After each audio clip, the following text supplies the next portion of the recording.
फौज में किसे भर्ती होना चाहिए और कब?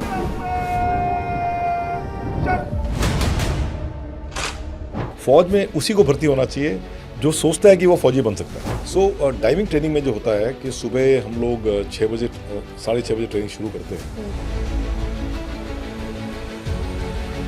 लेकिन जैसा हमने डाइविंग की है ना, भगवान करे किसी को न कराए।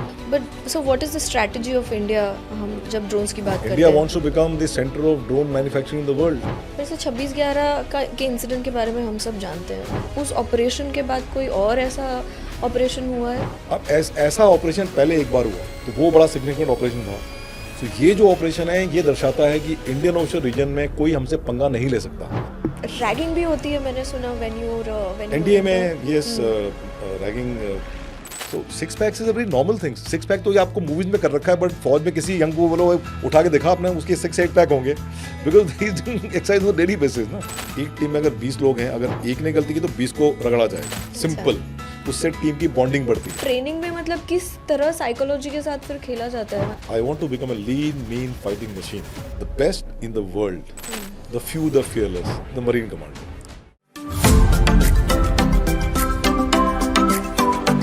हेलो एवरीवन, नमस्ते, welcome to the Ravya Sada podcast. आज हम जिनसे बात करने वाले हैं उनका नाम है कॉमोडोर विजयपाल सिंह रावत, जिन्हें भारतीय नौसेना में मोर देन 34 इयर्स का एक्सपीरियंस है। कई सारी बातें आज हम करने वाले हैं इनसे, कई रोमांचक बातें। Please welcome. हेलो सर, नमस्ते, welcome to the show. Thank you very much sir. बहुत सारे पॉडकास्ट कर चुके हैं आप, एंड हिट पे हिट दिए जा रहे हैं, बिकम अ हिट मशीन जहाँ हम बात करते हैं। जी सर, आज जो हम बातें करने वाले हैं अबाउट भारतीय नौसेना and all, and it will be a very interesting question.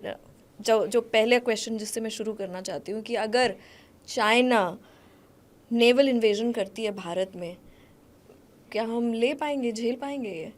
पहली बात तो आजकल के ज़माने में नेवल इन्वेजन का तो कोई स्कोप नहीं है। नहीं। दूसरी बात यह है कि चाइना और इंडिया में काफ़ी एसिमेट्री है इन टर्म्स ऑफ जो उनके फोर्स लेवल्स हैं। चाइना की मिलिट्री और हमारे मिलिट्री में, चाइना की एयरफोर्स में और हमारे एयरफोर्स में काफ़ी एसिमेट्री है। उनके काफ़ी ओवरवेलमिंग सुपीरियरिटी है in terms of bean count, यानी कि जितने उनके पास विमान है, जिस टाइप के विमान है, हमारे पास उनसे शायद थोड़ा कम है।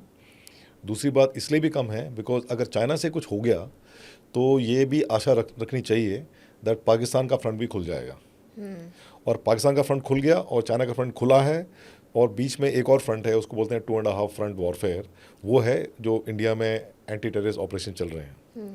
सो यानी कि दिस इज़ द, जब आप चाइना से इन्वेजन, चाइना से कॉन्फ्लिक्ट की बात करते हैं तो ये एक सिनेरियो सबको दिमाग में आता है, और उसके लिए हमारी तैयारी बरकरार है। क्योंकि ये 2.5 एनिमी का सीन हो गया विज़ाविज़ 1, दैट इज़ इंडिया। तो हमारे जो फोर्स लेवल्स हैं उसको भी इक्वली डिवाइड करना पड़ता है। वैसे भी if you see Indian air force, हमारे को होने चाहिए 41 फाइटर स्क्वाड्रन्स, हमारे पास सिर्फ 32 हैं। एंड मैं एक बात बता दूं कि एक फाइटर स्क्वाड्रन में कम से कम 16 से 18 लड़ाकू विमान होते हैं। एक फाइटर स्क्वाड्रन खड़ा करने में कम से कम 5-6 साल लग जाते हैं। आज भी अगर आप कोई किसी कंट्री से कॉन्ट्रैक्ट साइन करो, या कोई इंडियन स्ट्रेटेजिक पार्टनर जो कि किसी और फॉरेन कंट्री के साथ मिलजुल के हमारे लिए विमान बनाएगा, उसके साथ आप कॉन्ट्रैक्ट साइन करोगे तो 8-10 साल लगेंगे बिफोर एक पूरा स्क्वाड्रन तैयार। तो आप अब ये मान के चलिए कि जो हमारी 32 स्क्वाड्रन्स की जो तादाद है वो 32 स्क्वाड्रन ही रह गया अगले 2-3 साल में। मैं ये दर्शाना चाहता था कि देयर इज़ एसिमेट्री। एक ही डोमेन है जहाँ पे एसिमेट्री बहुत कम है, बिल्कुल के बराबर है, वो है द मैरीटाइम डोमेन। क्योंकि अगर चाइना को हमारे कॉन्फ्लिक्ट हुआ, उसको इंडियन ओशन रीजन में आना पड़ेगा, और इंडियन ओशन में हमारी काफ़ी अच्छी बढ़त है। क्योंकि हम पहली बात तो वहाँ अच्छा ऑपरेट करते हैं, हमारे पास बड़े बड़े युद्ध पोत हैं जो कि अच्छे वेरी सोफिस्टिकेटेड मिसाइल्स से लैंस है, और हमारी जो सर्वेलेंस सिस्टम जो है पूरे कोस्ट में वो भी काफ़ी स्ट्रॉन्ग है। तो यहाँ पे चाइना अगर आए, क्योंकि पहले तो उसको इतना दूर से आना पड़ेगा, तो नेवल वॉरफेयर में क्या होता है कि logistic support is very important. क्योंकि अगर न्यूक्लियर जहाज़ नहीं है, न्यूक्लियर इंजन के जहाज़ नहीं है, तो आपको 8 डजन में या तो किसी पोर्ट में जाना पड़ेगा तेल लेने के लिए, या तो कोई टैंकर की मदद कर लेनी पड़ेगी। और आप कितने टैंकर रखोगे, कि साउथ चाइना सी से निकल के जहाज़ आएगा थ्रू मलाका स्ट्रेट, उसके बाद ऊपर इंडियन ओशन में आएगा। तो काफ़ी जगह है जहाँ हम उनको चेकमेट कर सकते हैं। तो हालांकि ये बड़ा इंटरेस्टिंग क्वेश्चन है। हम तैयार हैं, मतलब हम तो तैयार हैं। और दूसरी बात मैं ये बताना चाहता हूँ कि जो तैयारी होती है, दो तरह की तैयारियाँ होती हैं किसी भी देश में। एक होती है अगेंस्ट द थ्रेट जो अवेलेबल है और what they perceive, and second is development of capability. तो भारतीय नौसेना ने सेकेंड जो वो एवेन्यू है उसको लिया है, that is to develop capability. जब आप कैपेबिलिटी डेवलप करना चाहते हैं तो उसमें कई ऐसे मुद्दे होते हैं जिसको कि आपको फैक्टर करना पड़ता है। तो इसीलिए जो कैपेबिलिटी डेवलपमेंट बेस्ड फोर्स जो होती है वो कुछ ज़्यादा ही अच्छी होती है, और अच्छी ना वेरी मेथोडिकल वे में दे कम अप। तो हमारी भारतीय नौसेना एक कैपेबिलिटी बेस्ड प्रोग्रेस की तरफ जा रही है। और जैसे आज हम अब इस समय बात कर रहे हैं तो कम से कम 45 to 50 जहाज़ हमारे हिंदुस्तानी शिपयार्ड्स में और कुछ जहाज़ रशिया में बन रहे हैं। So this is the strength of the Indian navy. Amazing. So आप लोगों को चिंता करने की बिल्कुल ज़रूरत नहीं है। Indian navy can handle Chinese navy in the Indian ocean region. जी जी। सर ये ब्लू वाटर नेवी क्या है, काफ़ी सुना है। तो ब्लू वाटर नेवी वो नेवी होती है जिनके जहाज ऐसी क्षमता रखते हैं कि वो प्रोलॉन्ग्ड डिप्लॉयमेंट कर सकते हैं, and they can operate beyond your territorial waters into the high seas. Territorial water होता है कि कोस्ट से 12 नॉटिकल माइल यानी कि करीबन 21-22 किलोमीटर की दूरी, जो कि अपने कंट्री का ही भाग होता है, उसको बोलते हैं टेरिटोरियल वाटर्स। उसके बाद आता है कॉन्टिग्यूस जोन, फिर आता है एक्सक्लूसिव इकोनॉमिक जोन। सो कई ऐसी नौसेनाएं हैं छोटे कंट्रीज़ की जो पावरफुल नहीं है, इकोनॉमिकली वीक हैं, उनकी नौसेना जो है वो 20-25-30 नॉटिकल माइल से ज़्यादा जाती नहीं है, ऑपरेशन करने जाती नहीं। लेकिन हमारी नौसेना तो पूरे वर्ल्ड में छाई हुई है। हम तो मिशन बेस्ड डिप्लॉयमेंट कर रहे हैं पूरे इंडियन ओशन रीजन में। आज जैसे अभी हम बात कर रहे हैं तो आज की तारीख में 10-12 जहाज़ हमारे पूरे इंडियन ओशन रीजन में फैले हुए हैं। अफ्रीकन कोस्ट, दी ईस्टर्न अफ्रीकन कोस्ट से लेकर नॉर्थ वेस्टर्न ऑस्ट्रेलियन कोस्ट से लेकर एंड मलाका स्ट्रेट के नीचे एंड बांग्लादेश और इस म्यांमार के नीचे सब जगह भारतीय नौसेना के युद्धपोत तैनात हैं। ओके, तो भारतीय नौसेना भी ब्लू वाटर नेवी डेफिनेटली, ये तो ब्लू वाटर नेवी के ही लक्षण है। जी जी जी। तो कितने टाइप्स की नेवीज होती है सर, अगर पूछूं मैं? एक्चुअली नेवीज टाइप्स तो ये गलत हो जाएगा, लेकिन कोई बोलते हैं ब्राउन वाटर नेवी। जो छोटी कंट्रीज होती हैं उनके युद्ध पोत छोटे होते हैं तो वो ज़्यादा दूर जाने की क्षमता नहीं रखते हैं, तो उनको बोलते हैं ब्राउन वाटर नेवी। पहले चाइनीज़ नेवी को भी ब्राउन वाटर नेवी कहते थे, लेकिन आजकल उन्होंने जिस तरह से उन्नति की है, इंडस्ट्रियलाइजेशन इतना ज़्यादा हो गया चाइना में कि उनके बड़े बड़े युद्ध पोत हैं आजकल जो एंटी पायरेसी ऑपरेशन में पूरे इंडियन ओशन में डिप्लॉय होते हैं। So now they are no longer a brown water navy, they are actually a blue water navy. So most of the US, UK, Europe and all NATO countries, Australia, Japan, India, they're all a blue water navy. Blue water. Yeah. So मतलब एक आपने बताया blue water and brown water, और नहीं है? और नहीं है। ओके सर, मार्कोस को बनाया क्यों गया, अगर मैं आपसे पूछूं कि क्या इमरजेंसी आ गई थी कि मार्कोस को बनाया गया? So main issue was the security of energy. एक होता है एनर्जी सिक्योरिटी, दूसरा होता है security of energy. Energy security यानी कि पेट्रोलियम प्रोडक्ट्स। तो आपको पता है कि India is net importer of oil. तो क्रूड ऑयल तो हम इंपोर्ट करते हैं, उसके बाद हम एक्सपोर्ट करते हैं पेट्रोलियम प्रोडक्ट बना के। That is a different matter. We are one of the largest refineries in India in the world. And तो हमारे को कम से कम 20-21% ऑयल जो हमारा आता है वो बॉम्बे हाई से आता है और कृष्णा गोदावरी बेसिन से आता है। ये सारे ऑयल रिग्स हैं। सो in the 80s, 70s and 80s ये ऑयल रिग्स उभर के आए। अब ऑयल रिग जो होते हैं वो समुद्र के तट से करीबन 100-150 मील की दूरी में होते हैं।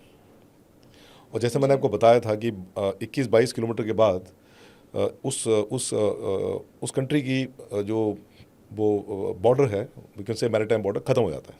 उसके बाद हाई सी स्टार्ट हो जाता है, और हाई सीज में सब तरह के जहाज, किसी भी कंट्री के जहाज आ जा सकते हैं। It's called the global common. Ocean is the global common.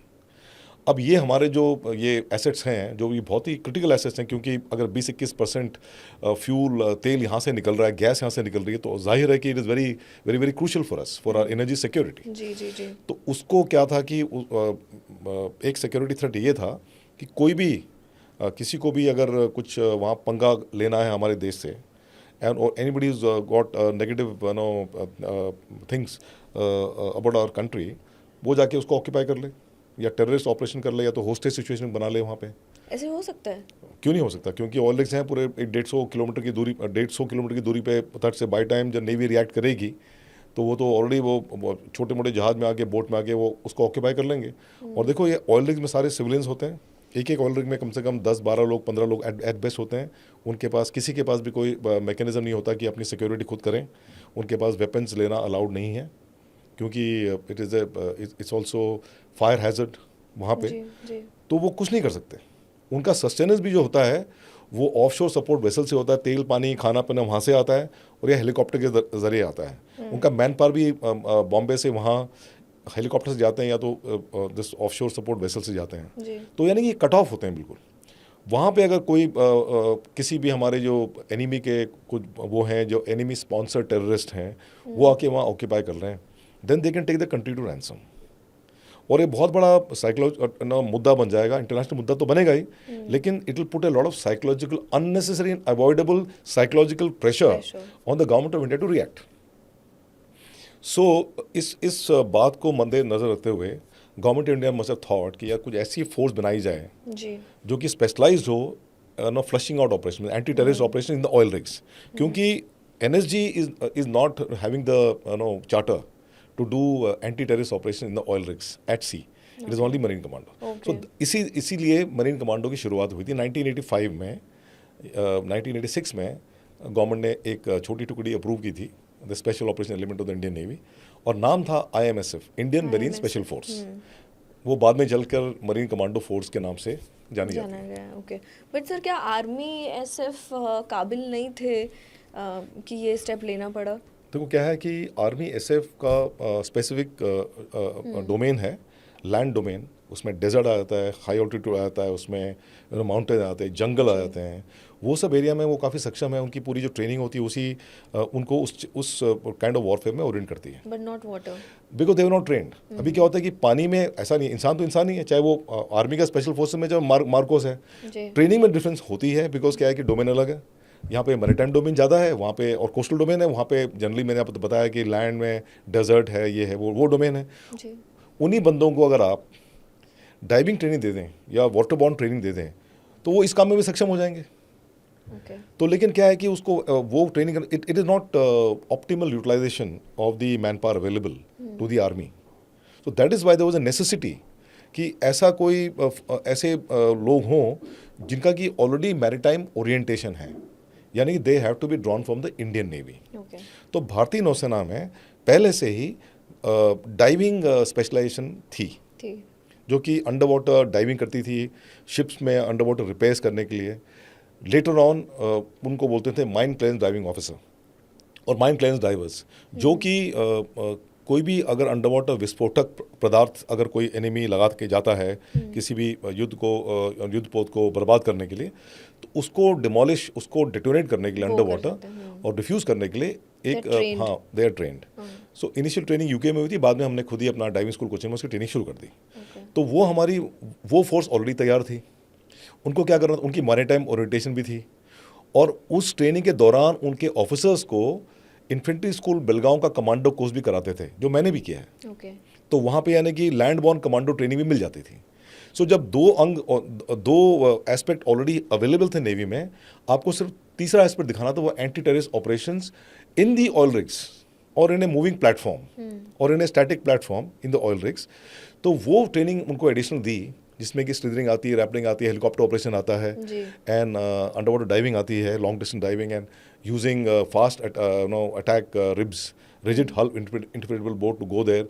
वो सब उनको एडिशनल ट्रेनिंग देगी, और they were now fine to become a force which can be utilised by the government of India whenever they want. So उस force को marine commando बोलते हैं।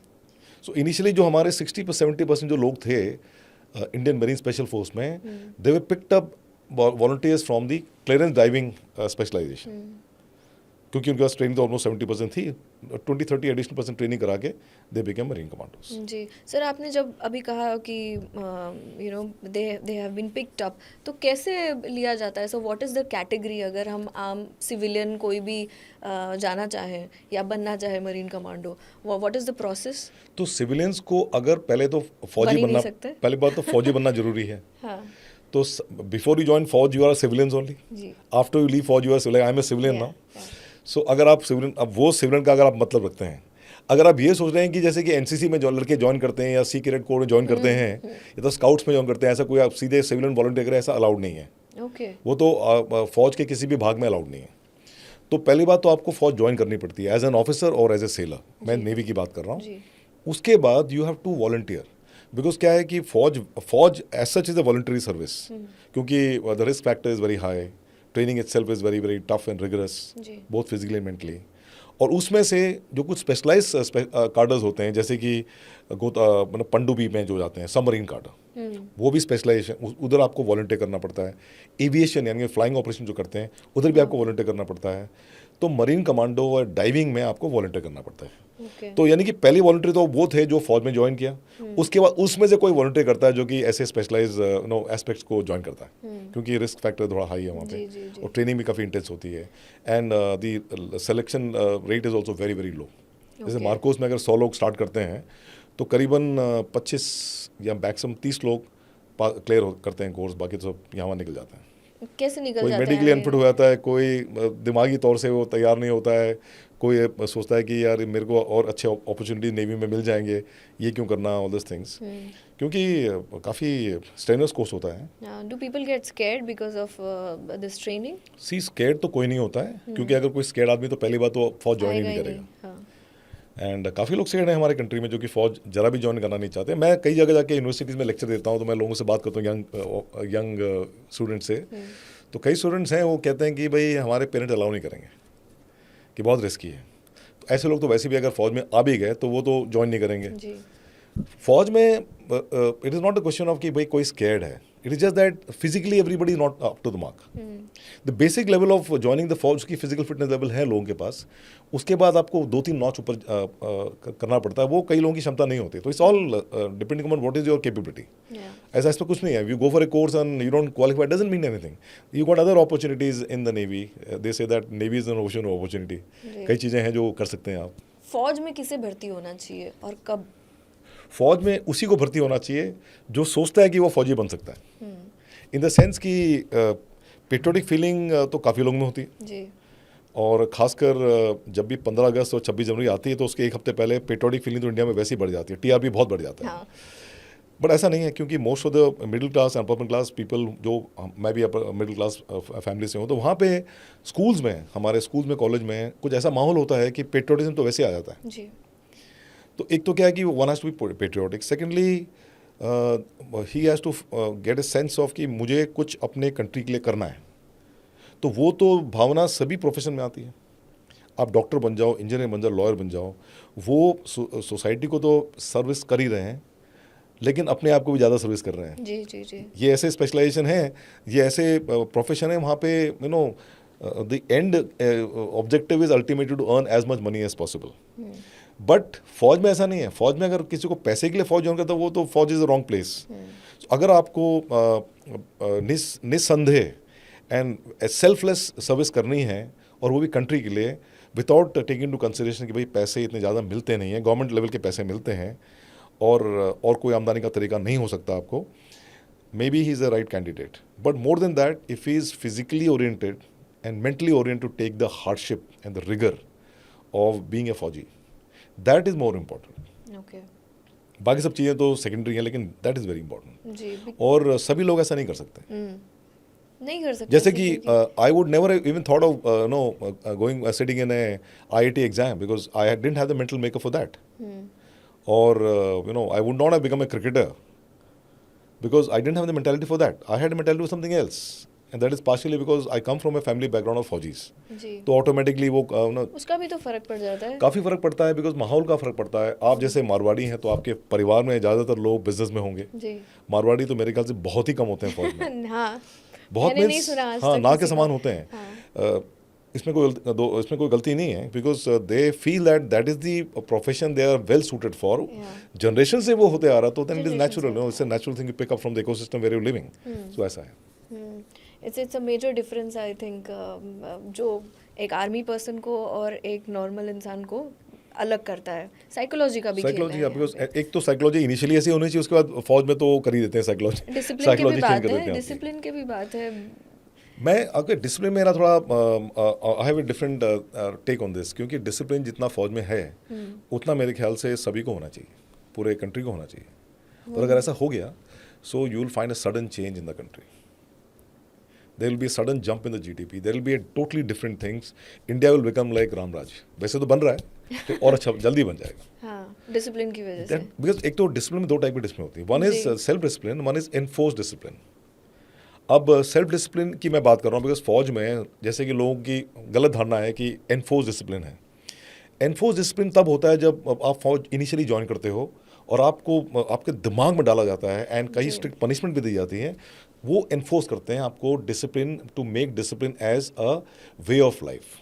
But एक बार वो हो गया, उसके बाद it is just natural instinct to for you to be discipline. जी जी जी. लेकिन मैं कार ड्राइव कर रहा हूँ, तो मैं कभी भी I will not break the red light. I will never ever break the red light, even if आगे रोड खाली है.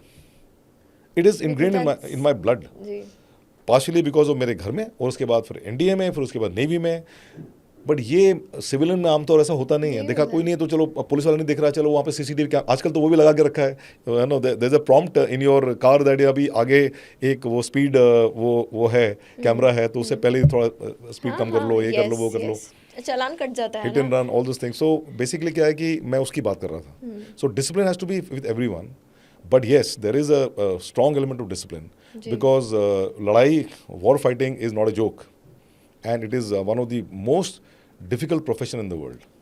किसी को आप तैयार कर रहे हो, एक लड़ाकू विमान की तरह तैयार कर रहे हो, जो कि अपने देश के लिए अपनी जान की परवाह ना करके और किसी दुश्मन के फौजी को के साथ लड़ाई कर रहा है. तो ये it's not a natural human instinct. जी जी. तो ऐसे आदमी को अगर आपको तैयार करना, तो आपकी ट्रेनिंग भी अकॉर्डिंगली अलाइन होनी चाहिए, जो कि है. जी सर, मरीन कमांडोज की क्षमता पे नेवी को भी शक था, जैसे आपने एक वीडियो में बताया था. What do you have to say about this? See what happens is that ये जो स्पेशल फोर्सेस होते हैं, इसके बारे में जो एक तो होते हैं इनके चार्टर ऑफ ड्यूटीज़, जिसके बेसिस पे इनकी ट्रेनिंग होती है, जिसके बेसिस इनकी वेपन और इक्विपमेंट की लेवल नापा जाता है और वो खरीदारी करते हैं. उसके बाद वो एक्सरसाइज करते हैं, मीन्स वॉर टाइम एक्सरसाइज करते हैं अपने यूनिट्स में, so that they maintain the cutting edge. तो अभी क्या था कि ये जो मैं आपको बता रहा हूँ, ये 26/11 के बारे में जब मार्कोस ने पहला असॉल्ट किया था, मैं उस विषय में बता रहा हूँ.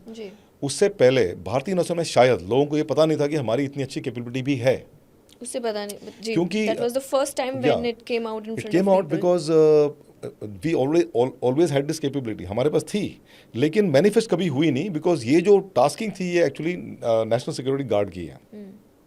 सेम अगर ऐसा सिचुएशन पैदा होता नेवल बेस के अंदर या किसी नेवल बिल्डिंग के अंदर, तो उसमें हम फिर कार्रवाई मरीन कमांडोज करते हैं. जैसे कि आर्मी के पैरासफ आर्मी के कैंटोनमेंट के अंदर करेंगे, या जो भी उनके वीएज एंड वीपीज होंगे जहाँ पे आर्मी की वो है प्रेजेंस है, वहाँ पे करेंगे. लेकिन सिविल एरियाज़ में वो एनएसजी का टास्किंग है, या तो लोकल पुलिस का टास्किंग है, जैसे कि एंटी टेरर स्क्वाड जो मुंबई पुलिस का है, या तो फोर्स 1 बना के रखिए, उनका टास्किंग है. लेकिन अगर कुछ चीज़ें हैं जो उनके हाथ के बियॉन्ड हैं, तो then they will ask services of the फौजी unit which is nearby. And that's how the Navy got called in for this operation. And जब नेवी को जब ये बुलाया गया, तो नेवी के वहाँ के जो सीनियर ऑफिसर्स ने ये डिसाइड किया कि नेवी तो खैर पार्टिसिपेट करेगी इस ऑपरेशन में, लेकिन विद इन द नेवी जो एलिमेंट है which is most suited for this operation, the marine commandos, तो हमें वहाँ पे डिप्लॉय कर दिया और हमने बड़ा अच्छा प्रदर्शन किया. तो उसके बाद लोगों को मालूम पड़ा यार ये भी अच्छा काम कर सकते हैं. और नहीं, ऐसा नहीं, उनको पता नहीं, शक नहीं था कुछ, लेकिन इट बिकेम वेरी एविडेंट कि this is the kind of operation they can take on. इसके पहले नहीं पता, इसके पहले ऐसे ऑपरेशन हुए नहीं थे. तो जब तक ऐसे ऑपरेशन हुए नहीं है, तो कागज़ में रह जाता है, बुक्स में रह जाता है कि हाँ इनके पास ये वेपन है, ये इक्विपमेंट है, ये इनकी ट्रेनिंग लेवल है, ये एक्सरसाइज करते हैं, इनको रूटीन वर्कअप कैंप में ऐसे एक्सरसाइज करते हैं. लेकिन जब तक वो फिजिकली आपने करके देखा नहीं, so they won't have this kind of faith and trust. जी सर ट्रेनिंग के बारे में बात करते हैं. How many different kinds of trainings are there here in you talking about भारतीय नौसेना में? भारतीय नौसेना में तो कई तरह की ट्रेनिंग होती है, जैसे कि जब कोई जवान ज्वाइन करता है थ्रू आजकल तो अग्निवीर स्कीम है. जैसे आप जिस टाइम थे, आपने मुझे बताया था बिफोर द कॉन्वर्जेशन कि आपको 2 साल या कितने महीने की ट्रेनिंग थी, but now it's come down to 8 या months. सो वो स्पेशल मैं मरीन कमांडो ट्रेनिंग के बारे में बात कर रहा था. क्योंकि जब मैंने किया था तो पहले मैंने डाइविंग कोर्स किया which was 8.5 months, because that was mine clearance diving course. वो कोचिन में होता है 8.5 महीने में, तो उसमें काफ़ी रेट लगती है बिकॉज काफ़ी टफ कोर्स है, बिकॉज वो पूरा पानी की कार्रवाई ज़्यादा होती है उसमें. Water one activities, under water diving, no then lifting of mines from under water. बड़े बड़े माइन होते हैं, 200 किलो के माइन होते हैं. उसको डिफ्यूज करना under water, no under water radiography करना, पता लगाना कि इसका एक्टिवेशन डिवाइस किधर है. उसके बाद में नो वाटर जेट मारना ताकि उसको माइन टूट जाए, उसको उठा के ऊपर करना, फ्लोट करके कहीं और ले जाना, वहाँ पे सिंक करना. ये सब कार्रवाई हमें सिखाई गई है. और तो ये सब कार्रवाई के बाद एक जो एलिमेंट था वो था army infantry school Belgaum commando course. बड़ा इंटरेस्टिंग कोर्स है, 33 डेज का कोर्स है. वो बहुत ही इंटेंस कोर्स है. तो वो भी कराया. उसके बाद हम बने क्लियरेंस डाइवर. उसके बाद हमें प्री कमांडो कोर्स, जब बेलगांव जाने से पहले प्री कमांडो कोर्स हुआ 1 महीने का. उसके बाद कमांडो कोर्स बेलगांव 1 महीने का हुआ. उसके बाद हम 1-1.5 साल हमें इंतजार करना पड़ा. फिर मरीन कमांडो कोर्स शुरू हुआ हमारा, और वो चला कम से कम 14-15 महीने. तो उसमें तो repetition of all this things was there. उसके बाद उसके अलावा कुछ स्पेशलाइज ट्रेनिंग जैसे कि helicopter operations, no parachuting, slithering, rappelling, then intervention drills and anti-terrorist operations and operation in the oil rigs, operation in a moving platform like a warship, वो सब हमें सिखाया गया. सो पूरा मिला के हमारी ट्रेनिंग देखो 8-8.5 महीने वहाँ, 2 महीने उधर, 10 महीने तो ये लगा लो. उसके बाद यहाँ पे 14 months, 24 months की ट्रेनिंग है. 2 साल की ट्रेनिंग. 2 साल और करते शायद डॉक्टर बन जाते. बट अब वो how come it is cut down and come down? Now it's cut down because we were following. पहली बात तो क्या कि देयर ऑलवेज इज, हर समय होता है कि भारतीय नौसेना प्रोग्रेसिव सर्विस है बाकी फौज के एलिमेंट्स के जैसे. वहाँ पे क्या होता है कि there is always a review. हर समय रिव्यू होता है कि भाई ट्रेनिंग में क्या क्या बदलाव लाने चाहिए, कहाँ पे हमारे ड्यूरेशन कम करनी चाहिए, कहाँ पे इंक्रीज करना चाहिए, कहाँ पे quality training has to be more emphasised upon, और नई टेक्निक्स कहाँ पे जो डाल सकते हैं. तो ऐसी इसी के अंतर्गत हमने मैं जब प्रिंसिपल डायरेक्टर था तो उस समय भी टेकन ए डिसीजन. मुझसे पहले डिसीजन ले लिया गया था. उस समय भी ट्रेनिंग 8-10 महीने की हो चुकी थी. बट मैंने फिर उसको दोबारा मेरी टीम ने रिव्यू किया उसको, एंड वी रियलाइज कि 7.5-8 महीने की training is adequate for becoming marine commando. तो उसमें 3 फेज होते हैं. उसमें गोताखोरी फेज यानी डाइविंग फेज होता है 2-2.5 महीने का. उसमें लैंड बॉर्न फेज होता है 2-2.5 महीने का. और उसमें 2 महीने का स्पेशल वॉरफेयर एंड टैक्टिक्स यानी कि all rig operations, slithering, rappelling होता है. एंड ये सब पूरा मिला के बेसिकली जो यूएस नेवी के जो सील्स होते हैं उसी के पैटर्न में हमने कर दिया. Same to same, degree of difficulty same, environment में भी स्लाइटली डिफरेंट बिकॉज वहाँ पे इन्वायरमेंट अलग है, यहाँ पे हमारा इन्वायरमेंट अलग है. So then and we realise कि this is a very compact course and modular also nature. You can phases को, you can change the phases. First phase को पहली बार करने के बजाय you can make the third phase. So it is much more interesting and we were getting good volunteers and even the number of people of passing out increased. So the attrition rate, which was about 80% was attrition rate, has come down to 70%. पहले कितने pass out होते थे? पहले बहुत कम होते थे pass out, क्योंकि ये ना इतना लंबा ट्रेनिंग होता है ना, पीपल गेट सैचुरेटेड. वो मतलब कर के वो रिपीटेटिव ये भी होती होगी. और दूसरी बात ये था कि जैसे कि मैंने जब अपना कमांडो कोर्स खत्म किया तो आई वाज 27 years old. अगले साल शादी हो गई. द थिंग इज एवरेज आजकल जो होता है, जो मरीन कमांडो कोर्स में लोग वॉलंटियर करते हैं वो 20-21 साल के होते हैं सेलर्स, और ऑफिसर मैक्सिमम 23 साल के होते हैं.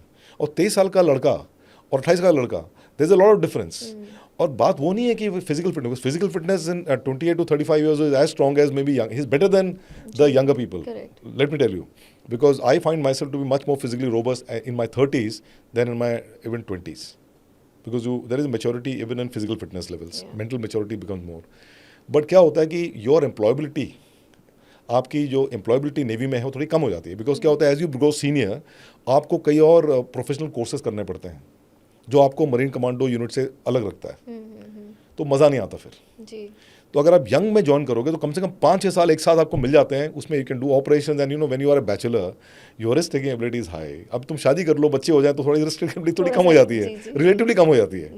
तो ये भी फ़र्क पड़ता है। जी करेक्ट सर। हम जब आप ट्रेनिंग के बारे में बता रहे थे राइट, आपने काफ़ी सारी चीज़ें बताई अबाउट डाइविंग, और मैं एक्चुअली इन डिटेल जानना चाहती हूँ कि जैसे कितना कितना घंटे का ट्रेनिंग होता है नौसेना में, एंड जैसे आप पानी में हैं, आप डाइविंग जब आपको सिखाई जा रही है, ट्रेन किया जा रहा है, for how much longer time are you suppose to be there in water?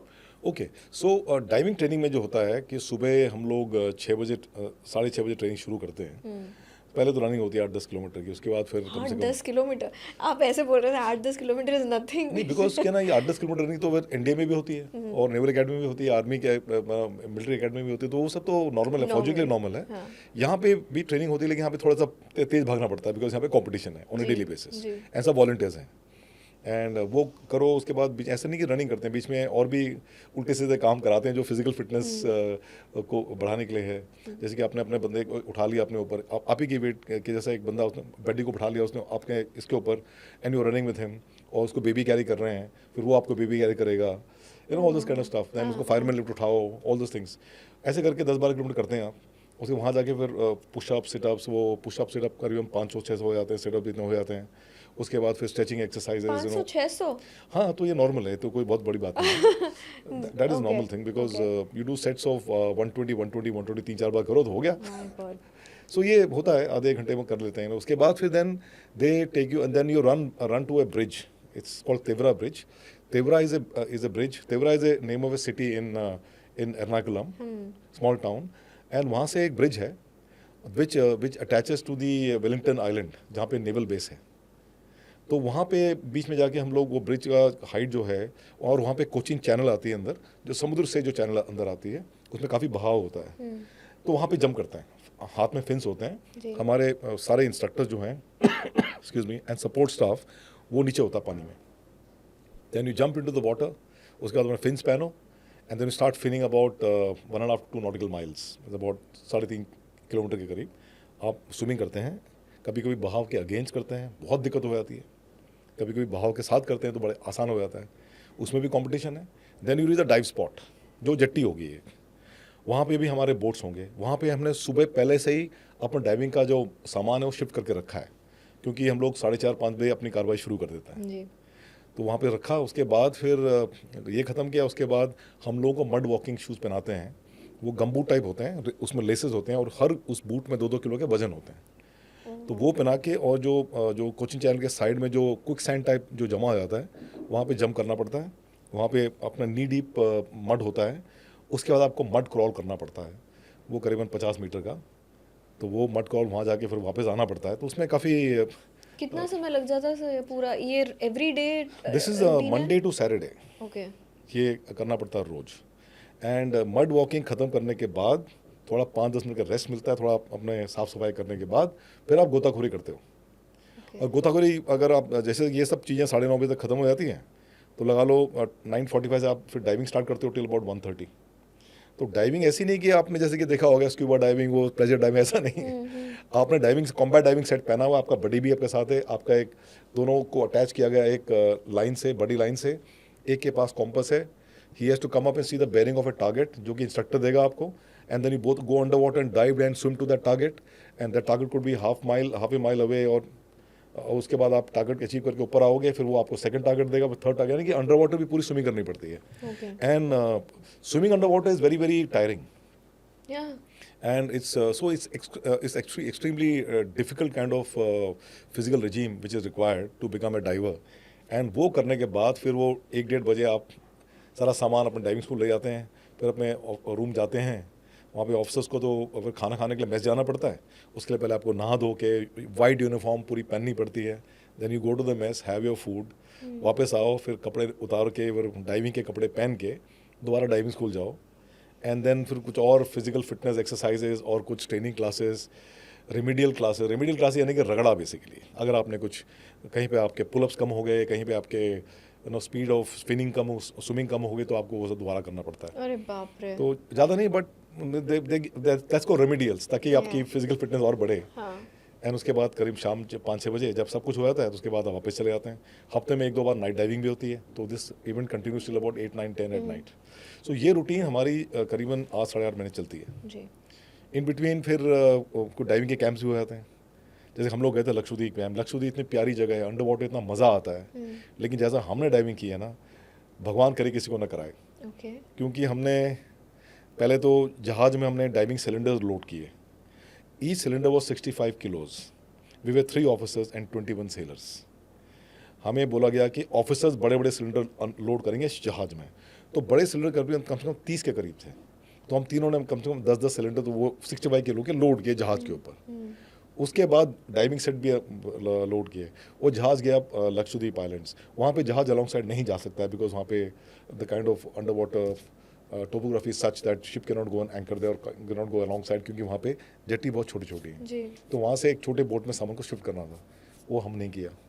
और जब छोटी बोट अलॉन्ग साइड लगी, तो वहाँ पे एक ऐसा करीबन 2.5 मीटर ऊंचा जगह था जहाँ पे आपको सिलेंडर सारे पहुँचाने थे। तो वो हमें बोला गया 30 cylinders, 3 of you will take it up.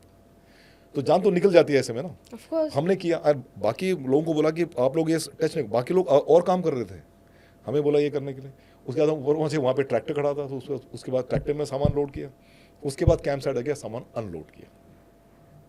उसके बाद रात भर हमने डाइविंग सिलेंडर्स को, छोटा बॉटल होता है ऑक्सीजन का, उसको फिजिकली मैनुअली चार्ज करते हैं। वो कम से कम हमने 50 के करीब बॉटल चार्ज किया। अगले दिन डाइविंग में इस्तेमाल हुआ। और वो डाइविंग कैंप 10 दिन का था। और सुबह हम लोग 6 बजे रन के लिए जाते थे बीच में। करीबन आधे घंटे का रन होता था। उसमें बीच में एक्सरसाइज, पनिशमेंट, ये वो सब होता था, rolling in the mud and all those things on the beach.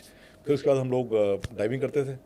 और डाइविंग की हम 4 एंड्योरेंस करते थे, क्योंकि वो जो डाइविंग सेट होता है हमारे पास, कॉम्बैट डाइविंग सेट, उसकी एंड्योरेंस 2-2.5 घंटे की होती है। उसके बाद आपको सेट चेंज करना पड़ता है। हम 3 ऑफिसर थे, 21 सेलर्स थे। हमें बोला गया कि आप 4 एंड्योरेंस करोगे, और सेलर्स को बोला गया कि आप सिर्फ 2 एंड्योरेंस करोगे। तो क्या था कि हर समय हमारा बॉडी चेंज होता था। ओके। अब देखो, आपने सुबह एक एंड्योरेंस किया 2.5 घंटे का, आप ऊपर आए, 1 कप चाय पी, आपका डाइविंग सेट चेंज किया, आपका बॉडी चेंज किया। और बॉडी को हिदायत दी गई कि अंडर वाटर फास्ट स्विमिंग करना। ये बंदा तो थक गया, अभी ऑफिसर तो थका हुआ है, आप फास्ट स्विमिंग करना। तो वो जाके वो अंडर वाटर फास्ट स्विमिंग कर रहा, हम पीछे हैं, एंड नो बॉडी लाइन से टाइड अप है। तो सेकंड वो हो गया। उसके बाद दोबारा आया, फिर लंच किया, फिर आधे घंटे इंतजार किया, फिर दोबारा 3rd एंड्योरेंस किया, एक और नया बंदा आ गया फ्रेश, ऐसे करके 4th एंड्योरेंस किया। तो ये बता दूं कि My जब God. 4था एंड्योरेंस हमारा होता था, वैसे तो इतनी ज़्यादा डाइविंग ऑक्सीजन, प्योर ऑक्सीजन में नहीं करनी चाहिए, लेकिन हम करते थे उस समय, क्योंकि it can lead to central nervous system breakdown. Because legally, medically speaking, one can not breathe 100% oxygen for more than 16 hours in a month. In a days, if one cannot actually breathe more than 4.5 hours, we were crossing it actually, Yeah. or maybe just in the edge of 4.5 hours. So, जब 4th endurance हम करते थे, तो उसमें थोड़ा पानी भी लो water हो जाता था, तो कोरल्स को पकड़ पकड़ के हम अपने आप को आगे प्रोपल बढ़ते करते थे। और लक्षद्वीप में अंडर वाटर ब्यूटी इतनी अच्छी है, पानी के अंदर, you can see lot of different kind of coloured fish and shoals of fish, and you can see corals and all this things. लेकिन जब आप 6-7 घंटे डाइविंग करोगे ना, तो वो कोरल नज़र नहीं आते। फिर तो आंखों को आपको बंद करना पड़ता है, क्योंकि है ना वो जो एक तो क्या है कि कोरल आइलैंड्स हैं, तो वहाँ पे सन रेज है ना, जो रिफ्लेक्शन होता है, वो इतनी स्ट्रॉन्ग रिफ्लेक्शन होती है कि आपकी आंखों में आंखें आपकी चकाचौंध हो जाती हैं। तो आधे घंटे के लिए ठीक है अगर आप स्कूबा डाइविंग कर रहे हो कहीं, लेकिन अगर आपको 5-6 घंटे डाइव करना पड़ेगा, और आप डाइव भी कर रहे हो, नया नया बड्डी के साथ डाइव कर रहे हो, उसको आपको पता है कि ऊपर आने के बाद आपको रात को जाके डाइविंग सिलेंडर चार्ज करने पड़ेंगे, रात को 12 बजे लग जाएंगे। You sound like a robot अभी। मतलब ये क्या actually- मैं तो बोलूंगी कि सच में ह्यूमन बीइंग्स हैं आप लोग जो ट्रेनिंग में इतना। ऐसा होता है। ट्रेनिंग में ये मैं तो डाइविंग ट्रेनिंग की बात कर रहा हूँ, but if you look at any other army training, specially paracommando training, तो वहाँ तो it is not easy, it has to be, because they will create scenario, they will get you to your edge, they will get you to that, वो आपको आपके क्या बोलते हैं उसको, आपके फिजिकल एंड मेंटल एंड्योरेंस की लिमिट में टिपिंग पॉइंट पर लेके आते हैं। एंड ये ट्रेनिंग से क्या होता है कि आपके टिपिंग पॉइंट जो इंक्रीज बढ़ती रहती है। So what was impossible, what seemed impossible at the start of the training, you'll realize at the middle of the training कि it is all possible. तो ये करते हैं। दूसरी बात क्या है कि वो आपको इतना सख्त बनाते हैं, जी। क्योंकि जैसे मैंने कहा था कि war fighting is not a joke, it is a very very serious business, and उसमें जान भी जा सकती है, और आपकी भी, और आपके आपके जो बडीज़ हैं और आपकी टीम है, उनकी जान जा सकती है, जो कि इज़ नॉट गुड। तो उसी के लिए आपको ऐसी ट्रेनिंग कराते हैं, प्लस सारे सिनेरियोज जो आपको फेस करने पड़ेंगे। अगर आप रियली बाय गॉड एनिमी के साथ ऑपरेशन कर रहे हो, अगेंस्ट जा रहे हो अटैक करने के लिए, तो आपको ऐसी सी जो डिफिकल्टीज आएंगी उसको ऐसे सिनेरियो में डाल देते हैं. So during training and during workup camps which you have when you are already qualified as a Marco और अ डाइवर, जी. उस समय आपको नो लाइक रेड टीम वाला जो हिसाब किताब में Red बोल team, रहा blue था team. वो कर देते हैं. Okay, okay. So what happens when you finally go for an operation? Mentally you are You're very ready. clear. You are ready कि भाई I have done this before, I can do this, I have got the confidence, which is a must. But sir उस level पे push करने के लिए मतलब you need that anger, you need that aggression also. तो वो Not anger. Training में मतलब किस तरह साइकोलॉजी के साथ फिर खेला जाता है, मतलब हाउ डू योर सीनियर्स जो भी आपको ट्रेन कर रहे हैं उस समय, how do they push you? देखो एंगर तो नहीं होता है, नहीं? Because aggression definitely, aggression against your self. दो तरह के एग्रेशन होते हैं. एक तो against anybody somebody else which is not a good aggression, which is not a good behaviour actually, and that is reflection of indiscipline.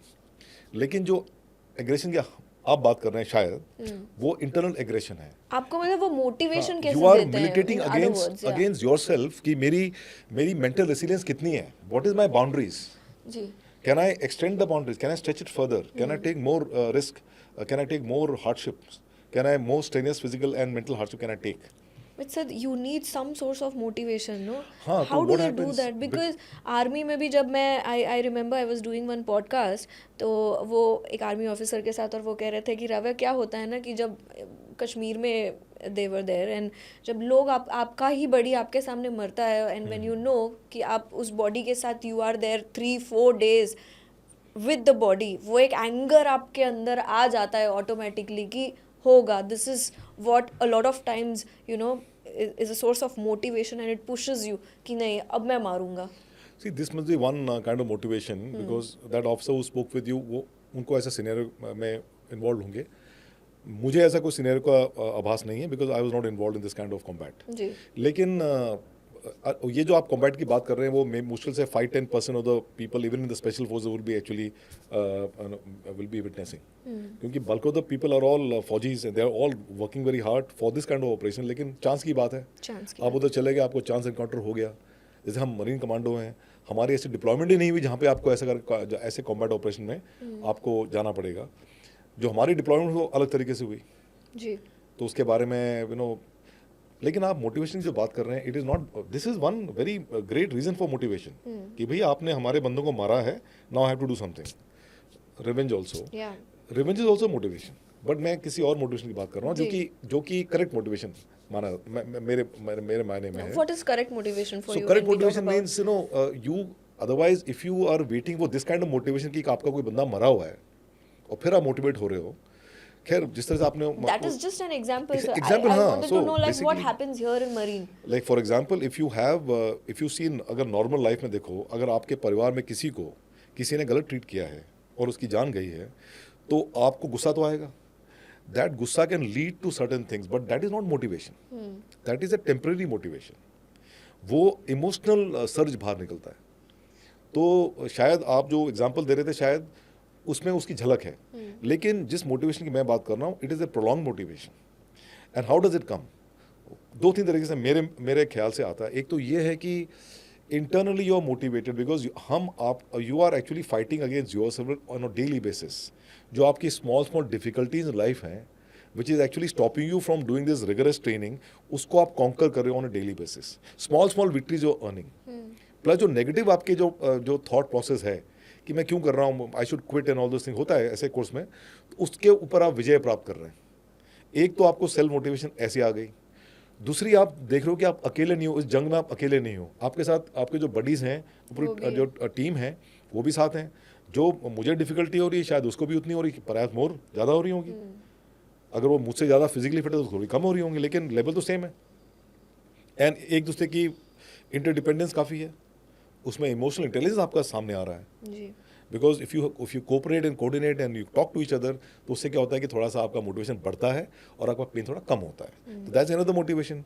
Third motivation is आपके जो instructors हैं वो घुटे हुए खिलाड़ी हैं. They are combat veterans. उन्होंने लड़ाइयाँ लड़ी हैं, उन्होंने भी ऐसी ट्रेनिंग की है. उनके भी ज़िंदगी में काफ़ी मोड़ आए होंगे जहाँ पे उन्होंने बहुत ही हाई रिस्क ऑपरेशन किए होंगे. वो आपके इंस्ट्रक्टर हैं. तीसरा मोटिवेशन तो वो हो गया. और चौथा मोटिवेशन ये होता है कि आपको दिमाग में है कि मुझे that lean mean fighting machine बनना है. My objective is very clear. I want to become a lean, mean fighting machine, the best in the world, the few, the fearless, the Marine Commando.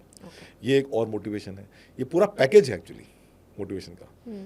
And I am sure that जो भी ये podcast देख रहा है, सुन रहा है, अगर वो मरीन कमांडो होगा तो उसको ना डिजर्व की फीलिंग आएगी।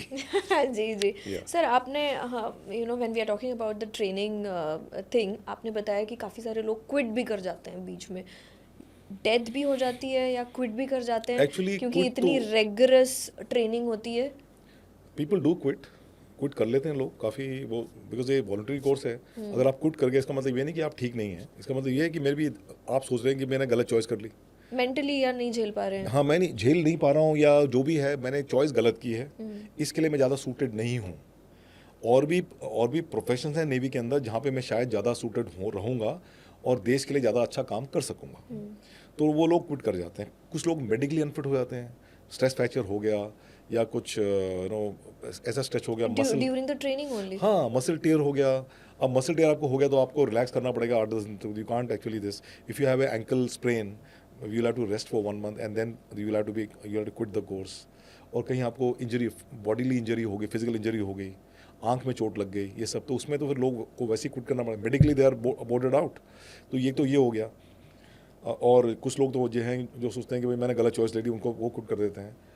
जहाँ तक डेथ का हिसाब है, मैंने अपने पूरी डाइविंग ट्रेनिंग में और जब मैं इंस्ट्रक्टर भी था वहाँ पे 2-3 कैजुअलिटी देखी हैं, जो कि स्विमिंग करते हुए अंडर वाटर भी और सरफेस स्विमिंग करते हुए वो जो सी वीड्स हैं जो कोचिंग चैनल में बहुत पाए जाते हैं, उसके अंदर घुस गए and then they could not फंस कम गए। आउट। या it just takes 2.5 minutes for a person to drown in water. तो 2-3 ऐसे केसेस हो चुके हैं। सर्वाइवल ट्रेनिंग जो पानी में होती है, जिसमें भी आपका हाथ पैर बांध के आपको 5 मिनट सर्वाइव करना पड़ता है, उसमें भी एक कैजुअलिटी हुई थी जब मैं प्रिंसिपल डायरेक्टर था। I was heading the special forces in the navy. तो उस समय डाइविंग स्कूल से खबर आई थी कि one of the officers died. So ये सब 4-5 चीज़ें। ये तो क्या होता है कि despite taking all precautions, because हमारी जो level of training in the arm forces is superior, it is one of the best in the world. जितना कंसर्न और जितना प्रिकॉशंस ट्रेनिंग में लेते हैं towards safety of the trainees, उतनी शायद ही किसी और ऑर्गेनाइज में लेते होंगे। लेकिन उसके बाद भी कभी कभी ऐसे हादसे हुए, which is very sad, unfortunate. People only learn from the mistakes, लेकिन ऐसा होता है। सर, आपने अभी सर्वाइवल टेक्निक्स के बारे में बात किया, तो ये इसके बारे में थोड़ा बताइए कि हाउ लॉन्ग, ये कैसे, क्या टेक्निक सिखाई जाती है आपको, like holding your breath for a longer period of time under water. So basically survival में पहला जो रूल है वो यह है कि never fight against the nature के अगेंस्ट फाइट करना मुनासिब नहीं है, क्योंकि अगर आप नेचर के अगेंस्ट फाइट करेंगे तो आपकी फिजिकल फिटनेस लेवल कम हो जाएगी, आपका स्टैमिना कम हो जाएगा। Go with the nature. Number 2 is never give up. Number 3 is remain काम। ये 3 चीज़ें, not in the same order but these 3 चीज़ें। अगर आप काम हो तो आपका दिमाग कुछ तेज गति से काम करना शुरू कर देता है। अगर आप पैनिक करते हो तो पैनिक से क्या होता है कि it's a psychosomatic reaction in the body where lot of things take place and the biggest casualty is your clear thought process. And वो क्लियर थॉट प्रोसेस का होना बहुत ज़रूरी है if you are trying to do है। There are people, अभी मैंने परसों न्यूज़पेपर पढ़ा कि 61 डेज़ के बाद किसी एक कंट्री में 2 मछुआरे सी में रहे, 61 डेज़ के बाद they were recovered and they are fine now. तो how did they stay for 61 days? कैसे रहे वो? बोला हमने कुछ केकड़े जो भी फ्लोटिंग धाग टर्टल पकड़े खाए, और पानी, बारिश आ रही तो पानी पिया, छोटे बोट में रहे। तो they must be calm, composed and they would not have given up. ये सब चीज़ें हैं and they didn't fight the nature, they utilize the nature instead. कि भाई पानी भी इस्तेमाल कर रहे हैं, जो फूड आ रहा है इसमें ना, प्लैंक्टन्स आ रहे हैं, जो भी आ रहे हैं। जी, कितने मिनट का ये होता है survival under water? Under water survive, ये जो मैं बता रहा हूँ कि नॉर्मली मरीन कमांडो जो मैंने देखे हैं वो 2-2.5 मिनट तक अपना सांस रोक के रह सकते हैं। या एक मैंने मरीन कमांडो देखा जिसके कि काफ़ी रिकॉर्ड्स भी हैं इंडिया में, वो 7 मिनट तक 7 minutes? 7 minutes. He's got a Linka book of record also. Okay. But he's unique case. He's one of his own types in India or Must maybe be in the doing world. some good breathing yoga exercises. जो भी है, he does everything, but he's physically very robust and वो कर सकता है। And एक और देखा था मैंने जो 3.5 मिनट तक मेरे सामने उसने किया था, लेकिन 2-2.5 मिनट का एवरेज है। Okay. लेकिन मैं सर्वाइवल की बात कर रहे हैं, वो सर्वाइवल ट्रेन में क्या करते हैं कि आपको आपका हाथ पैर बांध के आपको स्विमिंग पूल में छोड़ देते हैं और आपको बॉप अप एंड डाउन बॉप करना पड़ता है, क्योंकि आपने लंबी सांस ली, उसके बाद आप नीचे गए, नीचे से फिर पुश लेके आप ऊपर आए, फिर आपने एक्सेल किया, फिर दोबारा सांस ली, ऐसे करके आपको करना पड़ता है। अब इसमें क्या होता है कि थोड़ा ज़्यादा मेहनत करनी पड़ती है, automatically the panic will creep in, because आपके हाथ पैर बांधे हुए हैं तो नेचुरल नहीं है। उसके बाद क्या होता है कि कभी कभी इंस्ट्रक्टर जैसे पैर भी खींच देते हैं और डरा देते हैं आपको, और कहीं आपको सांस लेते हुए आपके मुंह में पानी चला तो पैनिक्स और सेट इन हो जाता है, उसको कंट्रोल करना है। And once you can do that then you are able to, उसके बाद after doing 5 minutes then you to go under water and अपना फेस मास्क जो है वो जो नीचे जो उसको मुंह से पकड़ के ऊपर लेके आना पड़ता है। ओह तेरी। और वो खत्म होने के बाद आपको वो अगर 50 मिनट का पूल है तो 1-2 लेंथ मारनी पड़ती हैं हाथ पैर बांध के। Very difficult. अच्छा, मजे की बात तो ये कि इट इज पॉसिबल, लोग करते हैं, हमने भी किया, so there is no problem actually. हमने सुना तो हमें तो मुश्किल ही लग रहा है ना सर, ये कैसे? अभी देखो ऐसा है कि I can not become a chartered accountant ना, I can never imagine cracking an IT exam. तो वो बात ये है कि हाउ यू कंडीशन योरसेल्फ ना, तो हमने ऐसा कंडीशन किया तो हो गया। मेंटली। जी जी जी। Yeah. सर आप ये बताइए कि पनिशमेंट्स जो हम बात करते हैं, किस तरीके की पनिशमेंट मिलती है ड्यूरिंग द ट्रेनिंग्स? अब देखो इतना तो वैसे ही ट्रेनिंग करे तो क्या पनिशमेंट, इसके आगे है क्या? हाँ। बट होता है पनिशमेंट। इतना कुछ कर दिया, पूरा दिन आप रखड़ रहे हो, यू नो ट्रेनिंग कर रहे हो, तो ये पनिशमेंट क्यों? और किस पनिशमेंट तरीके वुड की be training? Actually you know किसी कब ने देते हैं आपके ऑफिसर्स पनिशमेंट? जब भी उनका मन किया कि भाई ट्रेनिंग ठीक तरह से नहीं हो रही है या उनके स्टैंडर्ड अचीव नहीं हो रहे हैं ठीक तरह से, या यू नो दो चार चीज़ें हैं, लाइक व्हाट? वही 2-4 चीजें। लाइक फॉर एग्जांपल अभी क्या होता है कि इतने टेंशन में हाँ। कभी कभी इंस्ट्रक्टर से आर्ग्यूमेंट भी हो सकता है, कभी कभी टेंशन में क्या होता है कि आप you are not performing to the optimal limit which is expected by the officers and the instructors, तब गुस्सा आता है। कभी कभी you are genuinely not doing it, तब गुस्सा आता है। तो और क्या होता है कि फौज का बड़ा सिंपल रूल है, एक टीम में अगर 20 लोग हैं, अगर एक ने गलती की तो 20 को रगड़ा जाएगा, सिंपल। उससे टीम की बॉन्डिंग बढ़ती है, ये बड़ा सिंपल है, हाँ ठीक है ना। तो वो इसी में फिर पनिशमेंट शुरू हो जाती है। जी। अब देखो आपको पनिशमेंट क्या देंगे, पुशअप आप मार रहे हो, सिटअप आप कर रहे हो, हैवी लोड आप उठा रहे हो, बचा गया। तो पनिशमेंट वो होता है कि जो आपका फ्री टाइम है ना उसमें आपको बुला के और आपको खड़ा कर देंगे सन में, वो सिलेंडर उठा के 20-25 40-50 किलो का, that is punishment. Extra PT करा के वो पनिशमेंट होगी, क्योंकि वो आपके स्पेयर टाइम में हो रहा है, तो वो फिजिकल पनिशमेंट नहीं होती है, spare mental time is all punishment you होती है। Want after this kind of तो exertion. Spare time is a privilege, Yeah.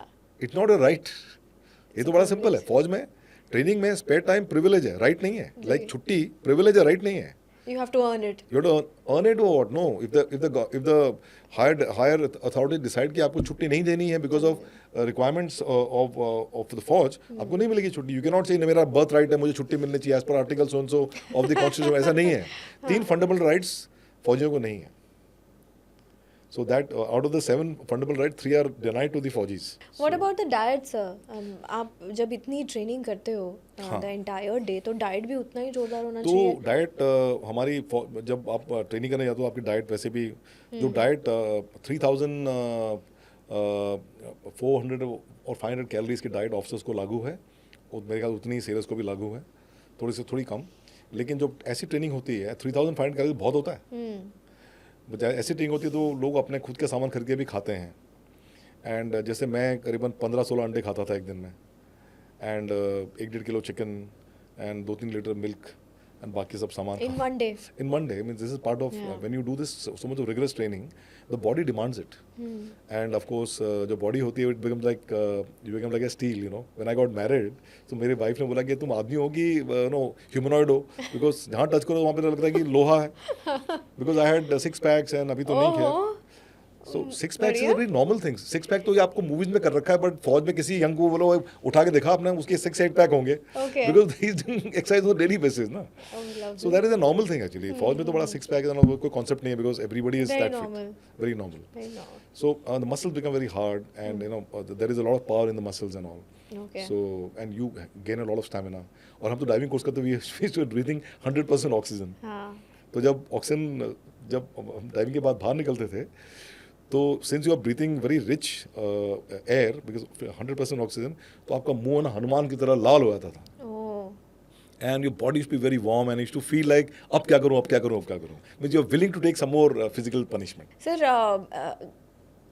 Ragging भी होती है मैंने सुना when you एनडीए में यस रैगिंग, क्या इसको रैगिंग it's कह लो part या of, एडिशनल ट्रेनिंग कर लो। हाँ सी रैगिंग का कॉन्सेप्ट जिसने भी शुरू किया होगा, मैं उसको एक डिफरेंट एंगल से देखता हूँ। आपके साथ हुई थी रैगिंग? क्यों नहीं हुई रैगिंग? तो Okay. I mean don't call it ragging, जो भी है it is not politically correct to call things ragging, क्योंकि एनडीए के एडम इंस्ट्रक्शन में जो डेली ऑर्डर आते हैं उसमें ragging is strictly prohibited in the national academy, anybody found indulging in this will be severely punished. ये हर शाम को 8 बजे सीनियर्स आपको बताते, पढ़ के बताते थे, उसके बाद रैगिंग शुरू करते थे। So, मुर्गा बन गए तो रोलिंग करो, फिर लेपर्ड क्रॉल करो, फिर ऊपर से from ground floor central lobby to third floor you ये डू तो नॉर्मल है, हाउंचिंग। मुझे लगा बड़ी ऐसी रैगिंग होती होगी जो मैं आपको ये बता रहा हूँ जो कि पॉडकास्ट बोलने बताने लायक है। नहीं सर आप आगे बताइए प्लीज। चीजें तो कभी कभी रैगिंग तो ऑफिसर्स भी करते हैं, हाँ एंड वो हाई लेवल की रैगिंग हो जाती है फिर। नहीं, but ragging is not in A negative sense. कोई ऐसा रैगिंग नहीं होता जिसमें कि कोई सेक्सुअलिटी इन्वॉल्व है, वो जी, सब जी, नहीं जी, है। जी। It is purely physical based ragging, and it becomes ragging, it becomes an extra drill for you, because आपके स्पेयर टाइम में रात को 10 बजे के बाद आपको सोने का टाइम है, रात को 10 बजे से लेकर सुबह 4 बजे का जो ये विंडो अपॉर्चुनिटी है, इसमें कभी कभी करते हैं लोग। ओके एंड इससे क्या होता है कि आपकी जो कोर्समेट की बॉन्डिंग बढ़ती है, आपका कहीं पे फिजिकल वीकनेस है तो वो इम्प्रूव होता है, आपकी जो मेंटल रेसिलियंस अगेन बढ़ जाती है। Okay and biggest thing is that you learn to obey orders to the hilt, you imbibe a spirit of never saying no to your seniors.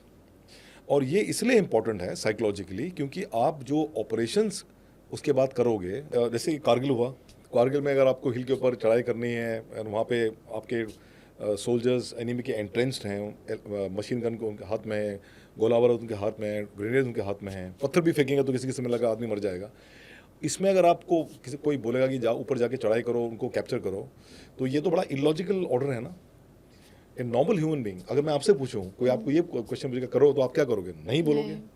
पूरे हिंदुस्तान में कई लोग ऐसे हैं जो नहीं बोलेंगे, और वो कई जो हैं वो मेजॉरिटी होंगे, because they are not trained. या लेकिन फौजी कभी ना नहीं कर सकता, क्योंकि वो ट्रेंड है। जी जी जी सर। सर जब हम ये एक्सट्रीम कंडीशंस की बात करते हैं जहाँ पर ट्रेनिंग होती है, कि सबसे मुश्किल क्या होता है आपके लिए? सबसे मुश्किल तो है इनिशियल फ्यू डेज, सबसे मुश्किल है, because there is always fear of the unknown. And फिर आपने सुना है लोगों से कि भाई आप डाइविंग ट्रेनिंग के जा रहे हैं, बहुत ही रिगरस है, जी आपको पानी में इतनी कार्रवाई करनी पड़ेगी, घंटों तैरना पड़ेगा, अंडर वाटर भी करना पड़ेगा। अंडर वाटर तो एनिमल्स भी होते हैं, सी स्नेक भी होता है, under water Portuguese man of war होता है, under water very poisonous fishes also there. So ये सब चीज़ें हैं, plus it's a prolong training. फिर आपको हाई रिस्क भी है, अगर आप मरीन कमांडो कोर्स कर रहे हैं आपको पैरा जंप भी करना पड़ता है, स्काई डाइविंग करनी पड़ती है, उसमें भी हादसे हो सकते हैं। ये सब चीज़ें हैं, प्लस इंस्ट्रक्टर बड़े खुराट हैं, वो इतना पनिशमेंट देते हैं, इतना रगड़ा देते हैं, तो ये सब आपने सुना होता है। जी तो वो सब आपके दिमाग में होता है, जो माइंडसेट से आप माइंडसेट से आप आते हो, एंड फिर इट मिलिटेट्स इन योर माइंड, क्योंकि आपको करना है और ये भी आपने सुना है। सो ये जो एक्चुअल रियलिटी है और जो आप करना चाहते हो उसमें एक द्वंद्व हो जाता है माइंड के अंदर। सो दैट माइंड को आपको कंट्रोल करना पड़ता है, those initial days। Chanchal mind को, दिमाग को आपको कंट्रोल करना पड़ता है। Okay। उसके बाद फिर इंस्ट्रक्टर जो आते हैं वो पहले 1-2 दिन तो बड़े प्यार से बिहेव करते हैं, ऐसा लगता है कि इनसे बढ़िया आदमी आपको संसार में नहीं मिलेगा। लेकिन उसके अगले दिन जब ट्रेनिंग शुरू होती है वो इतने खूंखार बन जाते हैं कि आप सोचेंगे यार मैं कहाँ से कहाँ आ गया, है ना, फ्रॉम हेवन टू हेल। उसके बाद फिर हेल होता रहता है, हेल वीक भी होता है। सर हम जब बात कर रहे थे अभी बिफोर द इंटरव्यू, आपने बताया that you had breast cancer also. Yeah it's very rare. It's very rare, male breast cancer is very rare, है ना। मेल के बारे में हमने ये तो, जिसमें मेल में ब्रेस्ट कैंसर होता है, काफ़ी कम सुना है। हमेशा जब सुनने में आता है it's always in women. Correct. But you tell me how is the situation now? See, actually, 2021 में I had 2020 I had developed a small black spot in my nipple of my left breast, and वो थोड़ा बड़ा होना शुरू हो गया। And फिर मैंने I went to the dermatologist who referred me to onco surgeon, उन्होंने फिर वो दे डिड दिस बायोप्सी, उसमें नेगेटिव था और फिर कोविड हो गया. बट ये टोल्ड कि 6 मंथ के बाद must do an MRI to reconfirm whether something growth is taking place or not. तो I could not go because of this COVID restrictions and all. उसके बाद मैं रिटायर हो गया. 2021 में again I saw the same thing, but it subsided. And 2022 actually in January it again manifested and वो subside नहीं हुआ. So I went to hospital and did a biopsy, so it is positive. So once it is positive, then my mind is very trained. There's a situation and you have to now counter the situation. So I went into whatever reading I could do and I came to a conclusion that ये है, उसको manage करने के लिए तरीके हैं. And then I went to onco surgeon, discussed with him. Then I did a surgery and I also did then radiation therapy. And now I'm taking medicine which is only 120 mg of medicine, tamoxifen, and that's it. That's it. So but ये बहुत कम सुनने में आता है sir. But breast cancer बहुत कम, because क्या होता है कि मेल पर से वो सबके दिमाग में आपको भी जरा अजीब सा महसूस हो रहा होगा कि इसको that he is talking about breast cancer, क्योंकि it is so rare. It is very rare. If there are 100 अगर 100 महिलाएं हैं जो पॉजिटिव हैं ब्रेस्ट कैंसर के लिए, तो एक आदमी होगा जो पॉजिटिव होगा. But the only difference is कि जो सारे प्रोटोकॉल, कैंसर ट्रीटमेंट प्रोटोकॉल जो ब्रेस्ट कैंसर के लिए हैं, वो वुमेन स्पेसिफिक हैं. वही प्रोटोकॉल मेल्स में इस्तेमाल किया जाता है, जबकि दोनों की बॉडी कॉन्स्टिट्यूशन इज डिफरेंट. सो वो एक कष्ट है, मीन्स लोग कहते हैं वो कष्ट है. But in the absence of further research, को क्या है कि मेल ब्रेस्ट कैंसर इतना रेयर है कि रिसर्च भी कौन करेगा उसमें. एग्जैक्टली, मतलब मैं यही जानना चाहती थी कि इंडिया में हॉस्पिटल्स में डॉक्टर्स के पास वर्ल्ड रिसर्च में research is only in the female breast cancer sector, because वहाँ पे ज़्यादा है ना. Ultimately everything is money, everything is also what is majority, what has be tackled first.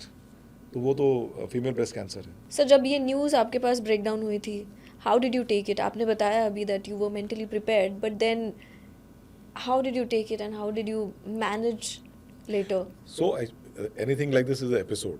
You for a fraction of a second you do feel it's a setback in your life, because ऐसा नहीं होना था. क्योंकि जिस तरह से cancer के बारे में हमने पिक्चर्स में देखा है, मूवीज में देखा है, तो कैंसर का ट्रीटमेंट नहीं है ये भी लोगों को पता है. तो व्हाट कुड एक्चुअली हैपन, ये भी शायद लोगों के पास धारणाएं हैं, कोई नेगेटिव धारणा है कि भाई कैंसर में तो गया आदमी.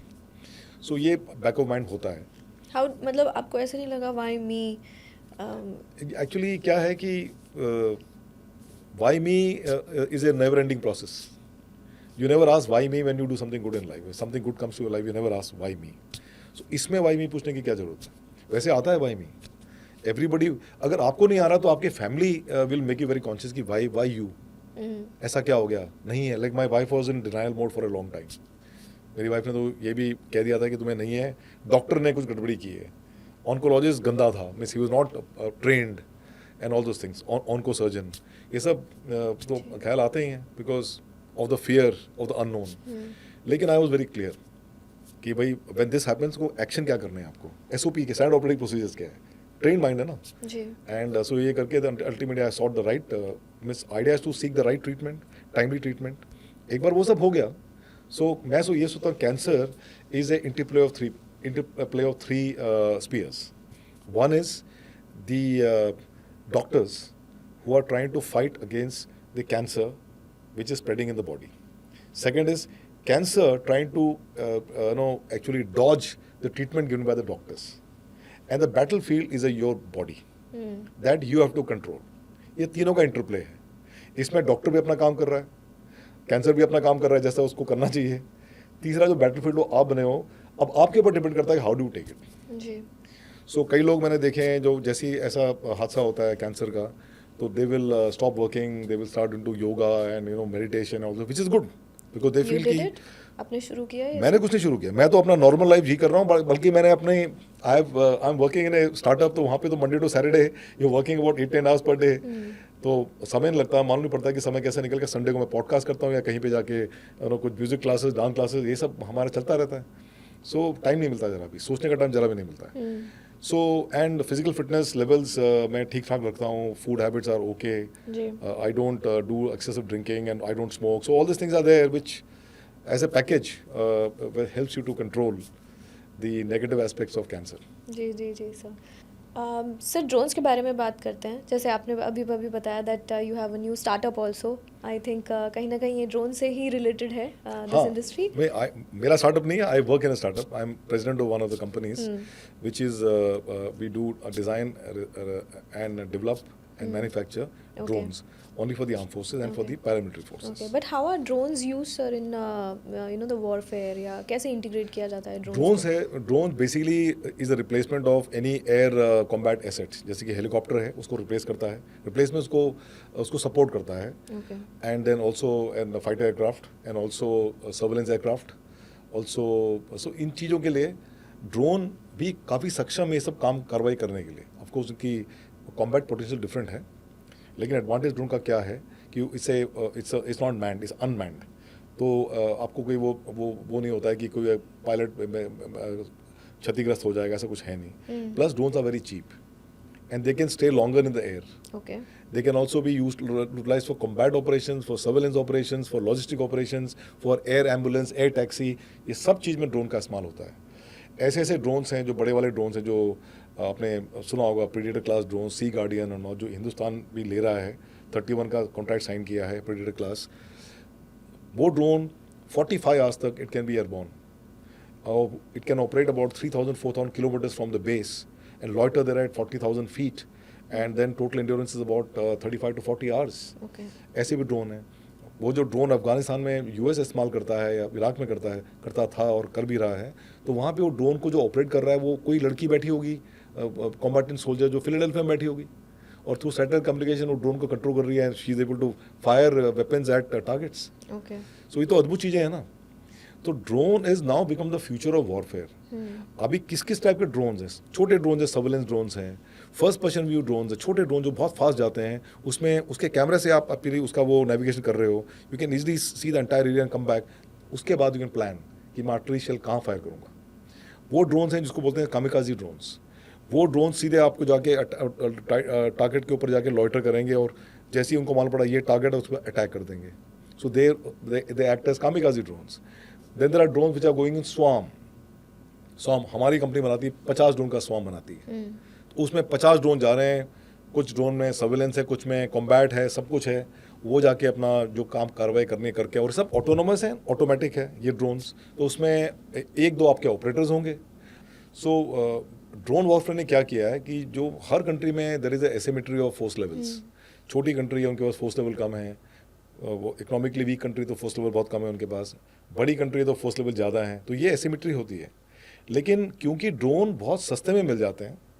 सस्ते में मतलब सर क्या कॉस्टिंग हो जाती है? अब देखो, depends upon the size and there are various kinds of different usage size and all, what kind of camera you're using, what kind of endurance you want. But if we say अगर हम minimum cost की बात कर रहे हैं तो अब ऐसा है कि अगेन मिनिमम कॉस्ट का तो it's like you want to buy a car. It is a car is available for 2 lakhs and is also you can buy cars Lamborghini and all which will be 3-4 CR. तो इस that range depends upon कि आपकी requirement क्या है। जो हमारी company drone बनाती है, क्योंकि we are only making military drone, they are more expensive.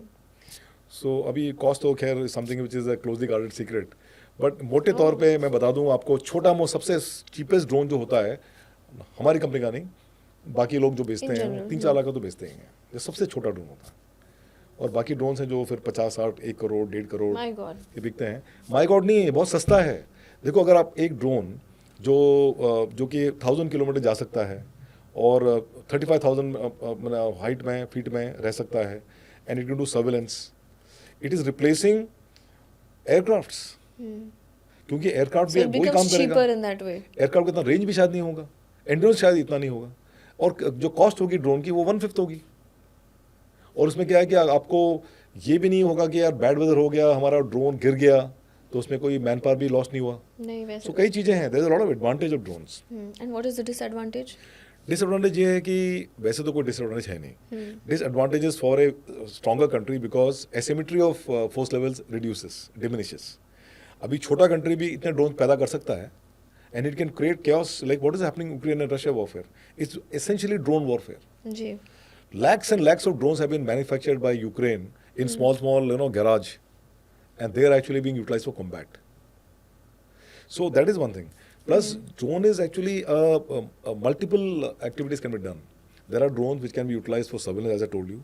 और drones ये भी हैं जो मिलिट्री एम्बुलेंस का इस्तेमाल कर रहा है. कोई अगर क्षतिग्रस्त हो गया, कोई कैजुअलिटी हो गया है, बट जान बची हुई है अभी तक, उसको इमीडिएटली इवैक्यूएट करना हॉस्पिटल में. वहाँ पे हेलीकॉप्टर लैंड करने की जगह नहीं है, और हेलीकॉप्टर इतने महंगे होते हैं कि सबके पास होता भी नहीं है. वहाँ के पास ड्रोन है, ड्रोन के गो देयर, उसमें बिठाया पेशेंट को, इधर लेके आ गया हॉस्पिटल में. And it's cheaper way of doing transportation. Okay. तो सभी कंट्री के पास नहीं है, लेकिन एक दो कंट्री हैं जिनके पास है. जिनके पास है. हाँ, वो सब मिलिट्री इस्तेमाल होता है, सिविलियंस के लिए पर्पस के लिए इस्तेमाल नहीं होता, क्योंकि उससे काफ़ी rules, international civil aviation rules and regulations हैं, जो उसमें काफ़ी काम करना पड़ेगा इंटरनेशनल बॉडी को, उसके बाद ही वो इस्तेमाल होगा. Okay. But so what is the strategy of India, हम जब ड्रोन्स की बात करते इंडिया हैं? Wants to become the centre of drone manufacturing in the world. We want to be the leaders in the world. आज की तारीख में जो चाइनीज ड्रोन्स हैं, दे हैव गॉट मैक्सिमम, जो सर्वेलेंस ड्रोन्स हैं छोटे वाले, China is dominating the market. Almost I would say 90% of the market is by China, Chinese companies.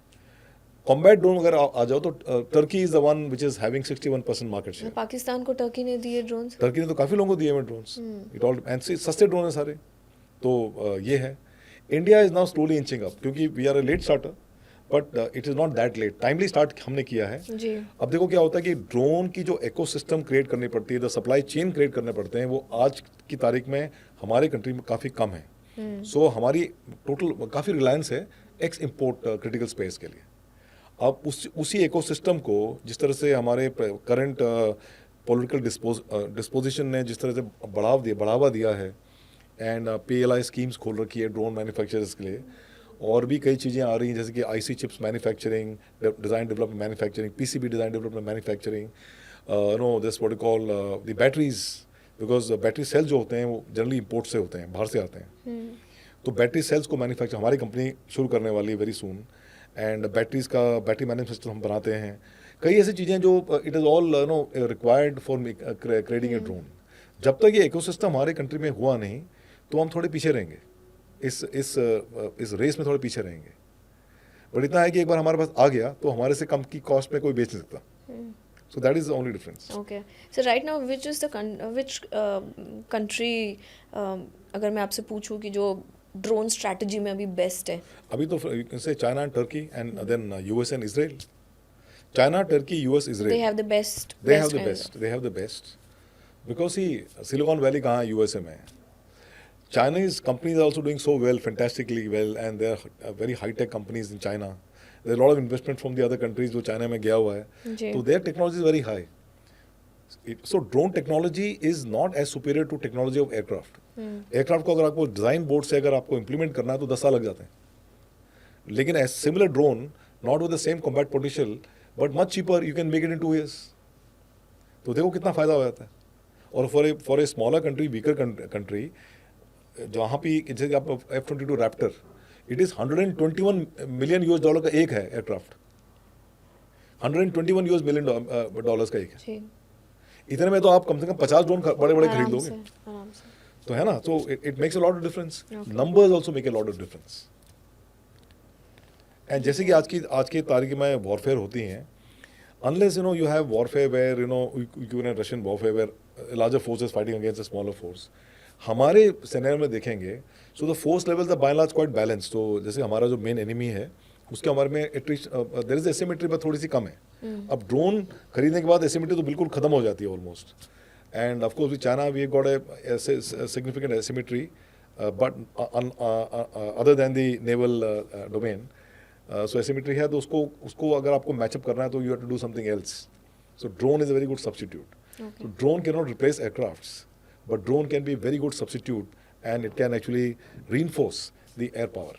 Sir 26/11 का जब ये इंसिडेंट हुआ उसके बाद VC गवर्नमेंट भी कह रही है कि काफ़ी सारे they are going to take action and precautions and that this kind of incident should not happen in the future. So what are we doing now? काफ़ी कुछ हुआ एक्चुअली. 26/11 के बाद there was a wake up call to the government of India, and there is a committee which is called NCS, national committee for strengthening coastal and maritime coastal security. उसका एक गठन हुआ which is under the NSA.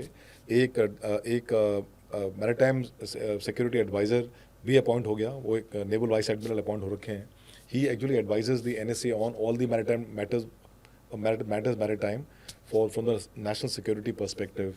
Plus, a three-tiered layer of security was implemented. The naval commander-in-chief of respective areas was made. The command, CNC coastal security, उनके under coast guard was also placed. Okay. So एक तो navy है, एक coast guard है और एक marine police है. ये तीनों का 3 layered security structure has been put in place. Plus from the technical aspects, surveillance, tech surveillance में they have got what you call a chain of coastal radars and also the automatic information identification system, जो कि हर boat में अभी लगा दिया गया है. पहले क्या था कि जो बोट 20 मीटर से लंबी होती थी उसमें लगा था. एआई से क्या होता है कि आपको हर समय उस बोट की लोकेशन आपको पता मालूम होती है. होगी. और ये सब इंफॉर्मेशन को फ्यूज करने के लिए there are more than 51-52 centres in the navy where the combat plot, actually the clear plot of what is happening around is painted, and all this thing are transferred to something called as IFC IOR. जो IFC is fusion center, information fusion center जी. for IOR region. IOR is basically our region is called IOR region and Indian Ocean region basically. तो वहाँ पे एक आपको ऐसा picture, मैं IOC IOR में गया हूँ, गुड़गांव में है यहाँ पे, ऐसे लगेगा कि वह जेम्स बॉन्ड की मूवी चल रही है. आपको कोई भी जहाज वर्ल्ड में कहीं पे भी हो, उसके आपको क्लिक करना है, वो जहाज आपको मालूम किधर है, दिख जाएगा. नहीं दिखेगा नहीं, किधर है वो जहाज, उसमें कितना क्रू है और कार्गो कितना है, उसकी लेंथ कितनी है, वो टनेज info आ कितना जाएगी. है, हाँ, last port of call, next port of call, कितने क्रू हैं, इंडिया कैप्टन कौन से कंट्री का, वो सब मालूम पड़ जाएगा आपको. Fantastic. So there are a lot of international organizations which will take this information, upload in their websites, and from there the information is culled out. एक तो ये information हो गया. Other than those countries which are not participating in this, like Chinese shipping will not get. The enemy shipping will not get unless you source this from a third country which is actually friendly to that. वो सब तो नहीं बता सकता मैं, वो होता भी होगा, मुझे पता नहीं उसके बारे में, तो वो भी है. बट आज की तारीख में मैरिटाइम डोमेन अवेयरनेस, यानी कि आपको you have to have a clear picture of the area of operation मिल जाता है. एक तो आपको ये कोस्टल चेन रडार चेन से मिल जाता है, AI से मिल जाता है, सैटेलाइट से मिल जाता है, plus physically ships are in deployed in ocean. वो सबसे आपका एक अच्छा प्लॉट, क्लियर पिक्चर मिल जाती है आपको कि क्या हो रहा है. तो ये एक बहुत बड़ा कदम है. And of course security is always a Strict measures are taken now. या security is always a iterative process, और उसमें हर समय आपको जो कमियां महसूस होगी. अब दूसरी बात यह है कि सागर कवच सीरीज ऑफ एक्सरसाइज शुरू की है, जिसमें कि पूरी जो गवर्नमेंट एजेंसीज जो इन्वॉल्व हैं कोस्टल सिक्योरिटी में, वो ब्लू फोर्स का काम करती हैं और रेड फोर्स का काम कोई और करता है. And they try to infiltrate and see whether the security is good और नॉट. और उसमें अगर कोई खामियां नजर आती हैं तो उसके ऊपर अमल किया जाता है. तो that is another one way of doing it. And the third and the most important जो इसमें स्टेक होल्डर है, वो है द फिशिंग कम्युनिटी. क्योंकि मैंने कहा Very था important part. कि लैंडिंग वहीं पॉसिबल है जहाँ पे ज़्यादातर फिशिंग कम्युनिटी रहती है. और ये फिशिंग कम्युनिटी जो रहती है वो एक दूसरे को अच्छे से जानती है, जान पहचान है. उनके बोट्स में आइडेंटिफिकेशन मार्क्स भी हैं. अगर केरला की बोट कर्नाटक में जाकर फिशिंग करेगी तो पकड़ी जाएगी, क्योंकि हर बोट्स का अलग अलग फ्लैग होता है, पताका होता है, और हर अलग अलग उसमें रजिस्ट्रेशन नंबर होता है, और टाइप ऑफ बोट कंस्ट्रक्शन में अलग अलग होता है. तो मालूम पड़ जाता है ये बोट कहाँ से आई है, तमिलनाडु की बोट वहाँ आई है, उसकी बोट यहाँ आई है. इतना इंटेलिजेंस तो अंदरूनी तौर पर होता है. सो उनको ऑन बोर्ड लेके ऑन ए रेगुलर बेसिस उनसे बात करके नेवी के ऑफिसर्स, कोस्ट गार्ड के ऑफिसर्स, मेरीन पुलिस के ऑफिसर आके बातचीत करते हैं. तो क्या है कि लेन आदान प्रदान कम्युनिकेशन चैनल इज ऑन. तो आज की तारीख में 26/11 का होना आई वोंट से असंभव है, बट काफ़ी मुश्किलें हैं. कोई अगर ऐसा करना चाहे तो इतने आसानी से नहीं कर पाए. पर सर 26/11 के इंसिडेंट के बारे में हम सब जानते हैं. उस ऑपरेशन के बाद कोई और ऐसा ऑपरेशन हुआ है? अगर आप मरीन कमांडो की बात करें तो 26/11 में one very big operation by the marine commando. Of course it was finally done by the NSG, but वो होता है ना जो इनिशियली जो पार्टिसिपेट करते हैं, that was the role of marine commandos. उनसे उनके ऑपरेशंस ने काफ़ी हद तक वो टेररिस्ट के दिमाग में क्या होगा, उनका जो टाइम लाइन्स होगा उसको डिस्टर्ब करने में काफ़ी मदद की. And then as a result NSG का ऑपरेशन में भी थोड़ा सा आसान हो गया, though they are very very professional force. एक बहुत ही अहम ऑपरेशन मार्कोस ने रिसेंटली लास्ट ईयर किया था, फरवरी-मार्च में. एक वो as part of anti piracy operation. आपको पता होगा कि एंटी पायरेसी ऑपरेशन में कई कंट्रीज जो हैं अपने फोर्स को डिप्लॉय करते हैं. 50-60 तो US के शिप ही हैं इंडियन ओशन रीजन में, बाकी और कंट्रीज़ के भी जहाज़ हैं, फ्रांस के हैं, यूके के हैं, जर्मनी के, कई कंट्रीज के जहाज़ हैं जो कि डिप्लॉयड हैं।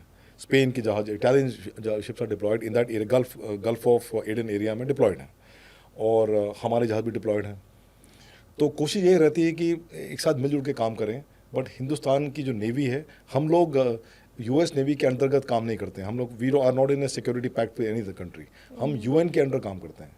तो यूएन जो हम मैंडेट देगा हम उसको अमल करते हैं। तो we are operating literally independently in this Gulf of Aden operation. एक जहाज़ था एमवी रूइन, जो कि दिसंबर 22 में और 23 में वो हो गया hijacked by the Somalian pirates, और वो शिप को ट्रैक कर रहे थे इंडियन नेवी का एक जहाज, and it was being tracked continuously. और उसको क्या किया, ये पायरेट्स ने उसको हाईजैक करने के बाद उसको मदरशिप बना लिया। क्योंकि पायरेट्स क्या करते हैं, उनके पास एक मदरशिप होता है, उसके बाद छोटे छोटे उनके पास स्मॉल फास्ट अटैक बोट्स होते हैं। उसमें वो बैठ के वो लोग जाके किसी भी शिप में क्लाइम करके उनको बंदी बना के एंड वो रैंसम मांगते हैं, कभी मिलियन ऑफ डॉलर्स के रैंसम मांगते हैं, और जैसे रैंसम मिलता है उनको छोड़ देते हैं। तो ये बहुत बड़ा बिजनेस भी है, एंड सिक्योरिटी थ्रेट तो है ही। सो ये शिप को ट्रैक कर रही थी भारतीय नौसेना, और करीबन फरवरी और मार्च के महीने में ये बड़ा क्लियर होगा कि ये जो जहाज है ये एक्चुअली, बिकॉज जिस तरह से वो कार्रवाई कर रहा था, बिकॉज क्या होता है कि if you are a merchant vessel, तो आपका the line of communication travel is very clear कि आप यहाँ इस रूट में सेल करेंगे। अगर आप वो क्रिस क्रॉस कर रहे हो, फिगर ऑफ 8 बना रहे हो, यहाँ वहाँ जा रहे हो, तो मालूम पड़ता है कि सस्पिशियस है, एक्टिविटीज वेरी सस्पिशियस। सो एक भारत का शिप था NS Kolkata, which is a very big destroyer, a very powerful destroyer. That ship started tailing it, shadowing it. And मार्च के महीने में उन्होंने क्या किया कि they could finally make out, Indian navy could make out कि इसमें तो कुछ गदर है। उन्होंने अपना ड्रोन लॉन्च किया, शिप बेस्ड ड्रोन छोटा सा, और ड्रोन ने उधर देखा कि उनके जो डेक, तो वो शिप का एमवी रूइन का डेक था। MV Ruen was a Bulgarian tanker, और माल्टा का उसमें फ्लैग लगा था जहाँ पे उसकी रजिस्ट्री हुई थी।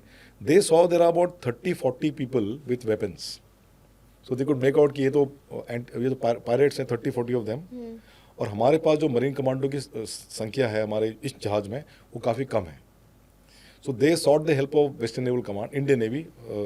सो 9 घंटे के अंदर अंदर lot of action took place, and marine commando का एक जत्था about 25 odd people, 24 odd people were flown in a C-17 Galaxy aircraft of the Air Force from Mumbai.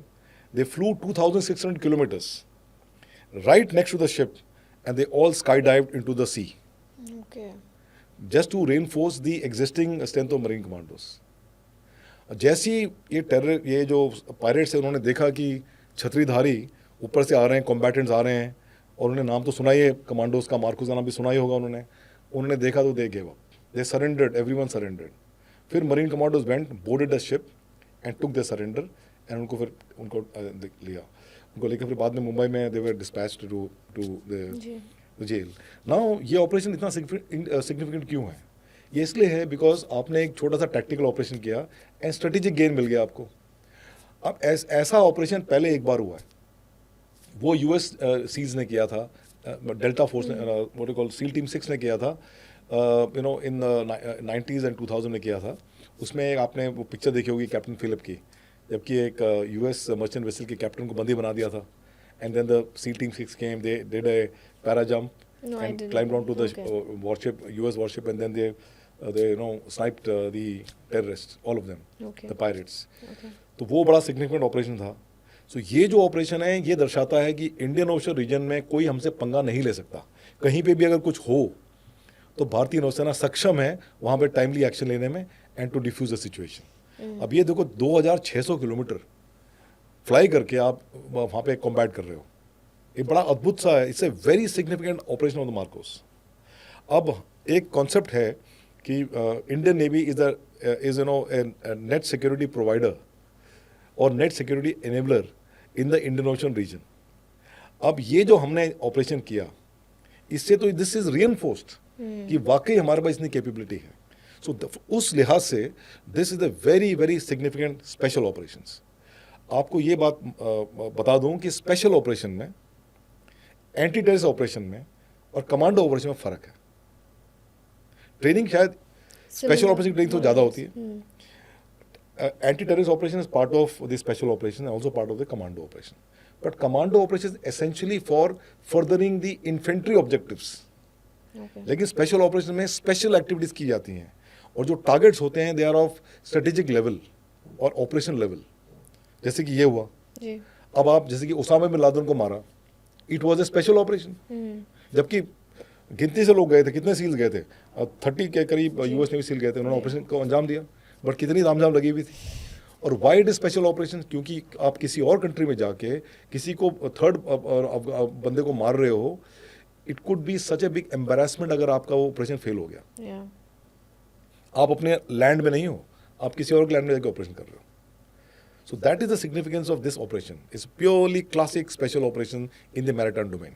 And that is why it is, in my view, and I am very proud, क्योंकि जो capability जो दर्शाई थी, मैं उस capability को develop करने का हिस्सा रहा हूँ. Fantastic. Because I was principal director for 8 years from 2012 to 2020 at Naval Headquarters. तो इसलिए मुझे ये ऑपरेशन जब मैं इसके बारे में बात करता हूँ या जब मैंने पढ़ा था, I feel very proud. Rather, every Indian will feel very proud. Every naval people will definitely feel proud. और मार्कोस तो मेरे ख्याल से they are in cloud 9. या सर, हम बात करते हैं अबाउट अवार्ड्स रिवॉर्ड्स, जो परमवीर चक्र, शौर्य चक्र, शूरवीर चक्र जो कहते हैं, अलग अलग डेजिग्नेशंस पे या अलग अलग इसके लिए मिलते हैं. बट व्हेन वी सी जो कश्मीर में डिप्लॉयड है आर्मी, जब वो कॉम्बैट करते हैं, किसी ने अपना हाथ खो दिया, पैर खो दिया, and then you get this award. पर यहाँ पर जब आप कहते हैं कि नौसेना का इतना ज़्यादा कॉम्बैट नहीं हो पाता है, तो कभी ऐसे कुछ ये होता नहीं है कि यार इनके हाथ पांव सही सलामत है, how are they getting this reward? See, this is a problem. क्योंकि अगर कोई आपके सामने आके बोले जी. कि मुझे महावीर चक्र मिला है हाँ. श्रीलंका की लड़ाई में, हाँ. और आदमी बिल्कुल लंबा चौड़ा के सामने खड़ा, हाथ पैर सलामत है, तो आपको शक होगा कि वाकई ये झूठ बोल रहा है कि सच बोल रहा है. जी. क्योंकि आपके दिमाग में धारणा है कि भाई किसी को अगर अवार्ड मिला है, जैसे वीर चक्र, परमवीर चक्र मिला, या तो वो मरा, पोस्टमस होता है, आदमी मर गया, हाँ, कुछ तो, या तो उसका हाथ पैर टूटे हुए हैं अच्छी टूट तरह गया से, होगा, हाँ. या तो उसने वो जो है प्रोस्थेटिक लेग लगा के रखा हुआ है. जी. ऐसे काफ़ी हादसे होते हैं अक्सर. जी. और ऐसे भी हादसे होते हैं जबकि specially in the naval operations, क्योंकि जैसे कि मैं जो महावीर चक्र के बारे में बात कर रहा हूँ, जी. तो श्रीलंका में भारतीय नौसेना को, मरीन कमांडो थे, 1 महावीर चक्र, 2 वीर चक्र और कई सेना मेडल मिले, मीन्स नौसेना मेडल मिले. उसमें से कोई मारा नहीं गया, किसी का हाथ पैर नहीं टूटा, because the kind of operation we did, under water dive करके कपल ऑफ किलोमीटर्स, और लिम्पिड माइन लगाया आपने एनिमी की बोट में. एनिमी की बोट में काफ़ी सेंसिटिव इक्विपमेंट रखा हुआ था, उसको आपने नष्ट कर दिया, तो उसकी कैपेबिलिटी कम हो गई. Like that you are doing a amphibious operation, यानी कि आर्मी को आपको एक बीच में उतारना है, उससे पहले आप अंडर वाटर गए, आपने कुछ अंडर वाटर डेमोलिशन किया, ताकि जो एनिमी ने कुछ लगाए होंगे वो डेमोलिशन किया, उसको तोड़ के आप बीच में गए, आपने वहाँ पे डेमोलिशन किया, एंड एरिया को सेफ बना के फिर जो आर्मी के जो एलिमेंट्स थे उन्होंने लैंड किया और ऑपरेशन को अंजाम दिया. सो ये सब बड़ी हाई रिस्क ऑपरेशन है, हादसा तो कुछ भी हो सकता है. तो ये है, तो डिफरेंस क्या है कि this kind of operation you not find जैसे उरी टाइप ऑपरेशन होते हैं ना कि भाई वो आदमी उरी टाइप ऑपरेशन ठीक है, इवेंट इज करेक्ट, बट जिस तरह से ऑपरेशन हो रहा है वो फिल्मी है. हाँ. क्योंकि but sir, is that true? जैसे आप जब उरी की बात कर रहे हैं, मूवी की बात कर रहे हैं, कि वैसे ही कॉम्बैट्स होते हैं एक्चुअल में? उरी में क्या काफ़ी कुछ, एक तो event is correct and the build up to the event, final assault is also correct. Uri picture में जो फर्स्ट असॉल्ट दिखाया था जो नॉर्थ ईस्ट का है, that is a classic operation. Okay, ठीक है ना, and that is also factual. लेकिन जो ये हीरो को आपने ये बताया कि वो अपना हाथ पैर से मार रहा है, जूडो कराटे कर रहा है, वो सब बकवास है. okay. वो सब नहीं होता. That is in today's warfare not possible. And वो तो करना पड़ता है ना, they have to take that liberty of showing, उतना एग्जैजरेट करना पड़ता है. हाँ, करना पड़ता है, वरना कोई देखेगा नहीं. आपने भी ये क्वेश्चन इसलिए पूछा कि हाथ पैर नहीं टूटा, फिर मेडल कैसे मिल गया? तो ये लोगों की धारणा होती है. जी जी. सो यस, टू गेट, तो 95% मतलब हमें थोड़ा गलत तो बताया जाता ही है, एग्जैजरेट करके. एक्चुअल में इतना ऐसे नहीं होता. The scenes are correct. Scenes means, I won't say the event is correct. Event is correct. हाँ. Then how he motivates his men, how the men get motivated, जोश फैक्टर, वो सब सही है. उसके बाद to go and then attack. जैसे attack हुआ. हाँ. नहीं, अटैक हुआ था, जैसे फिल्म में दिखाया वैसा कॉम्बैट किया. वो लेकिन मैन टू मैन वो सब नहीं होता. I mean you don't do that. You can't go into enemy territory and start doing man to man contact, वो भी इंडिविजुअल हीरो. हाँ. कैसे हो सकता है? बड़ा अगर पकड़े गए तो बड़ा दैट्स बट वो करना पड़ता है मूवी में. एक पिक्चर थी डर, हाँ. वो शाहरुख खान की मेरे ख्याल से वन ऑफ द वेरी की फैंटास्टिक किरण. मूवीज. मेरी नई नई शादी हुई थी, हम डर देखने गए थे क्योंकि उस समय मैंने मरीन कमांडो को खत्म किया था. एक तो क्या जो हीरो था वो मरीन कमांडो था, उसको तो विलन बना दिया और विलन को हीरो बना दिया. तो एक बार मुझे उसमें क्लेश हो गया. हाँ. दूसरी बात है जिस तरह से उन्होंने फर्स्ट सीन किया था, एक मैरिटाइम इंटरवेंशन ऑपरेशन जो मार्कोस का क्लासिक ऑपरेशन होता है, हाँ. इतनी बुरी तरह से दर्शाया गया कि there is no realism in that. तो sometimes you have to be very clear कि रियलिज्म क्या है क्या नहीं है. Correct. So- What happened then when आपकी नई नई शादी हुई थी and then when you went to watch this movie? हाँ तो like I was just trying to praise my wife कि भाई मरीन कमांडो ऐसे होते हैं. हाँ. वहाँ देखा तो भाई साहब उनकी तो हालत बुरी हो रखी पिक्चर में. जी. तो Great. सी क्या है कि warfare is very serious business and it is very boring also. So it doesn't give in to optics. और जब तक ऑप्टिक्स नहीं है तो आपकी मूवी चलने नहीं वाली. So that amount of artistic liberty people have to take. Yeah. Coming back to the same question कि लोगों के हाथ पैर कटे हैं उनको मेडल मिलता है और कई लोग ऐसे हो जो बिल्कुल साबुत हैं उनको भी मिल जाता है. ऐसे कैसे? तो ये तो चांस की बात है. और what kind of operation you have done, what is the end result of that operation which you are involve with, उससे हमारी फोर्स को कितना बेनिफिट हुआ, what was the risk factor involve there, उसके बेसिस पे और उसमें आपने कितना इंडिविजुअल जोश दिखाया, जी. disregarding your self safety to yourself and your life, you have gone ahead and done an operation. उसके बेसिस पे ये एक साइटेशन लिखी जाती है और साइटेशन काफ़ी लिखी जाती हैं. उसकी भी सिलेक्शन कमेटी बैठती है, उसमें से वो देखते हैं कि क्या सही है क्या गलत है, क्या means with respect to this guy ये इसको मिलना चाहिए, इसको मिलना. बहुत ही कठिन सा काम है वो, क्योंकि everybody has done a good job. Yeah. तो फिर उसमें से कई लोगों को, बिकॉज सब कोटा होता है मेडल का भी ना, you can't give Param Chakra to 150 people. There will be only one Ashok Chakra in maybe couple of years during peace time. So ऐसे वो कोटा भी होता है. Government wants to give so much of awards like that. तो काफ़ी उसके permutation combination होते हैं. जी. जी. The long and short is it is not necessary you have to lose your legs and hands to get a medal. So we have come to end of the discussion, sir, and had a fantastic time. आपसे ये conversation सुन के कई सारी ऐसी चीज़ें थी जो पता नहीं थी, नॉर्मल जनता को पता नहीं होती, ऑडियंस को, जो हम फिल्मों में देखते हैं हम उसी से रिलेट करते हैं. Yeah. बट और बहुत बेसिक सी इंटरेस्टिंग चीज़ें थी जो आपने बताई, जो हमें पता नहीं है, क्लैरिटी नहीं है उस चीज़ की. Correct. So thank you again. Thank you so much, sir, for coming and having an insightful discussion. Thank you very much. And बड़ा अच्छा पॉडकास्ट रहा. आपने अच्छे अच्छे क्वेश्चन पूछे और मैं आशा ये करता हूँ कि जो दर्शक हैं Of course. उन्हें अच्छा लगे, कुछ ज्ञान भी मिले, कुछ सीख मिले. एंड अगर कुछ गलतियाँ हैं तो they can do their own individual studies so that to correct their own thought process. Yeah. This what I want to say. Yeah, you can always comment. I mean, You can always commenting is comment. a birth. Yeah, it's a right, and it's good also because Yeah. India is a free country, Yeah. and we have a communication channel which should be always open. Correct. So उससे हमें भी सीख मिलती है. Yes, absolutely. Thank you so much, sir. Thank you again. My pleasure.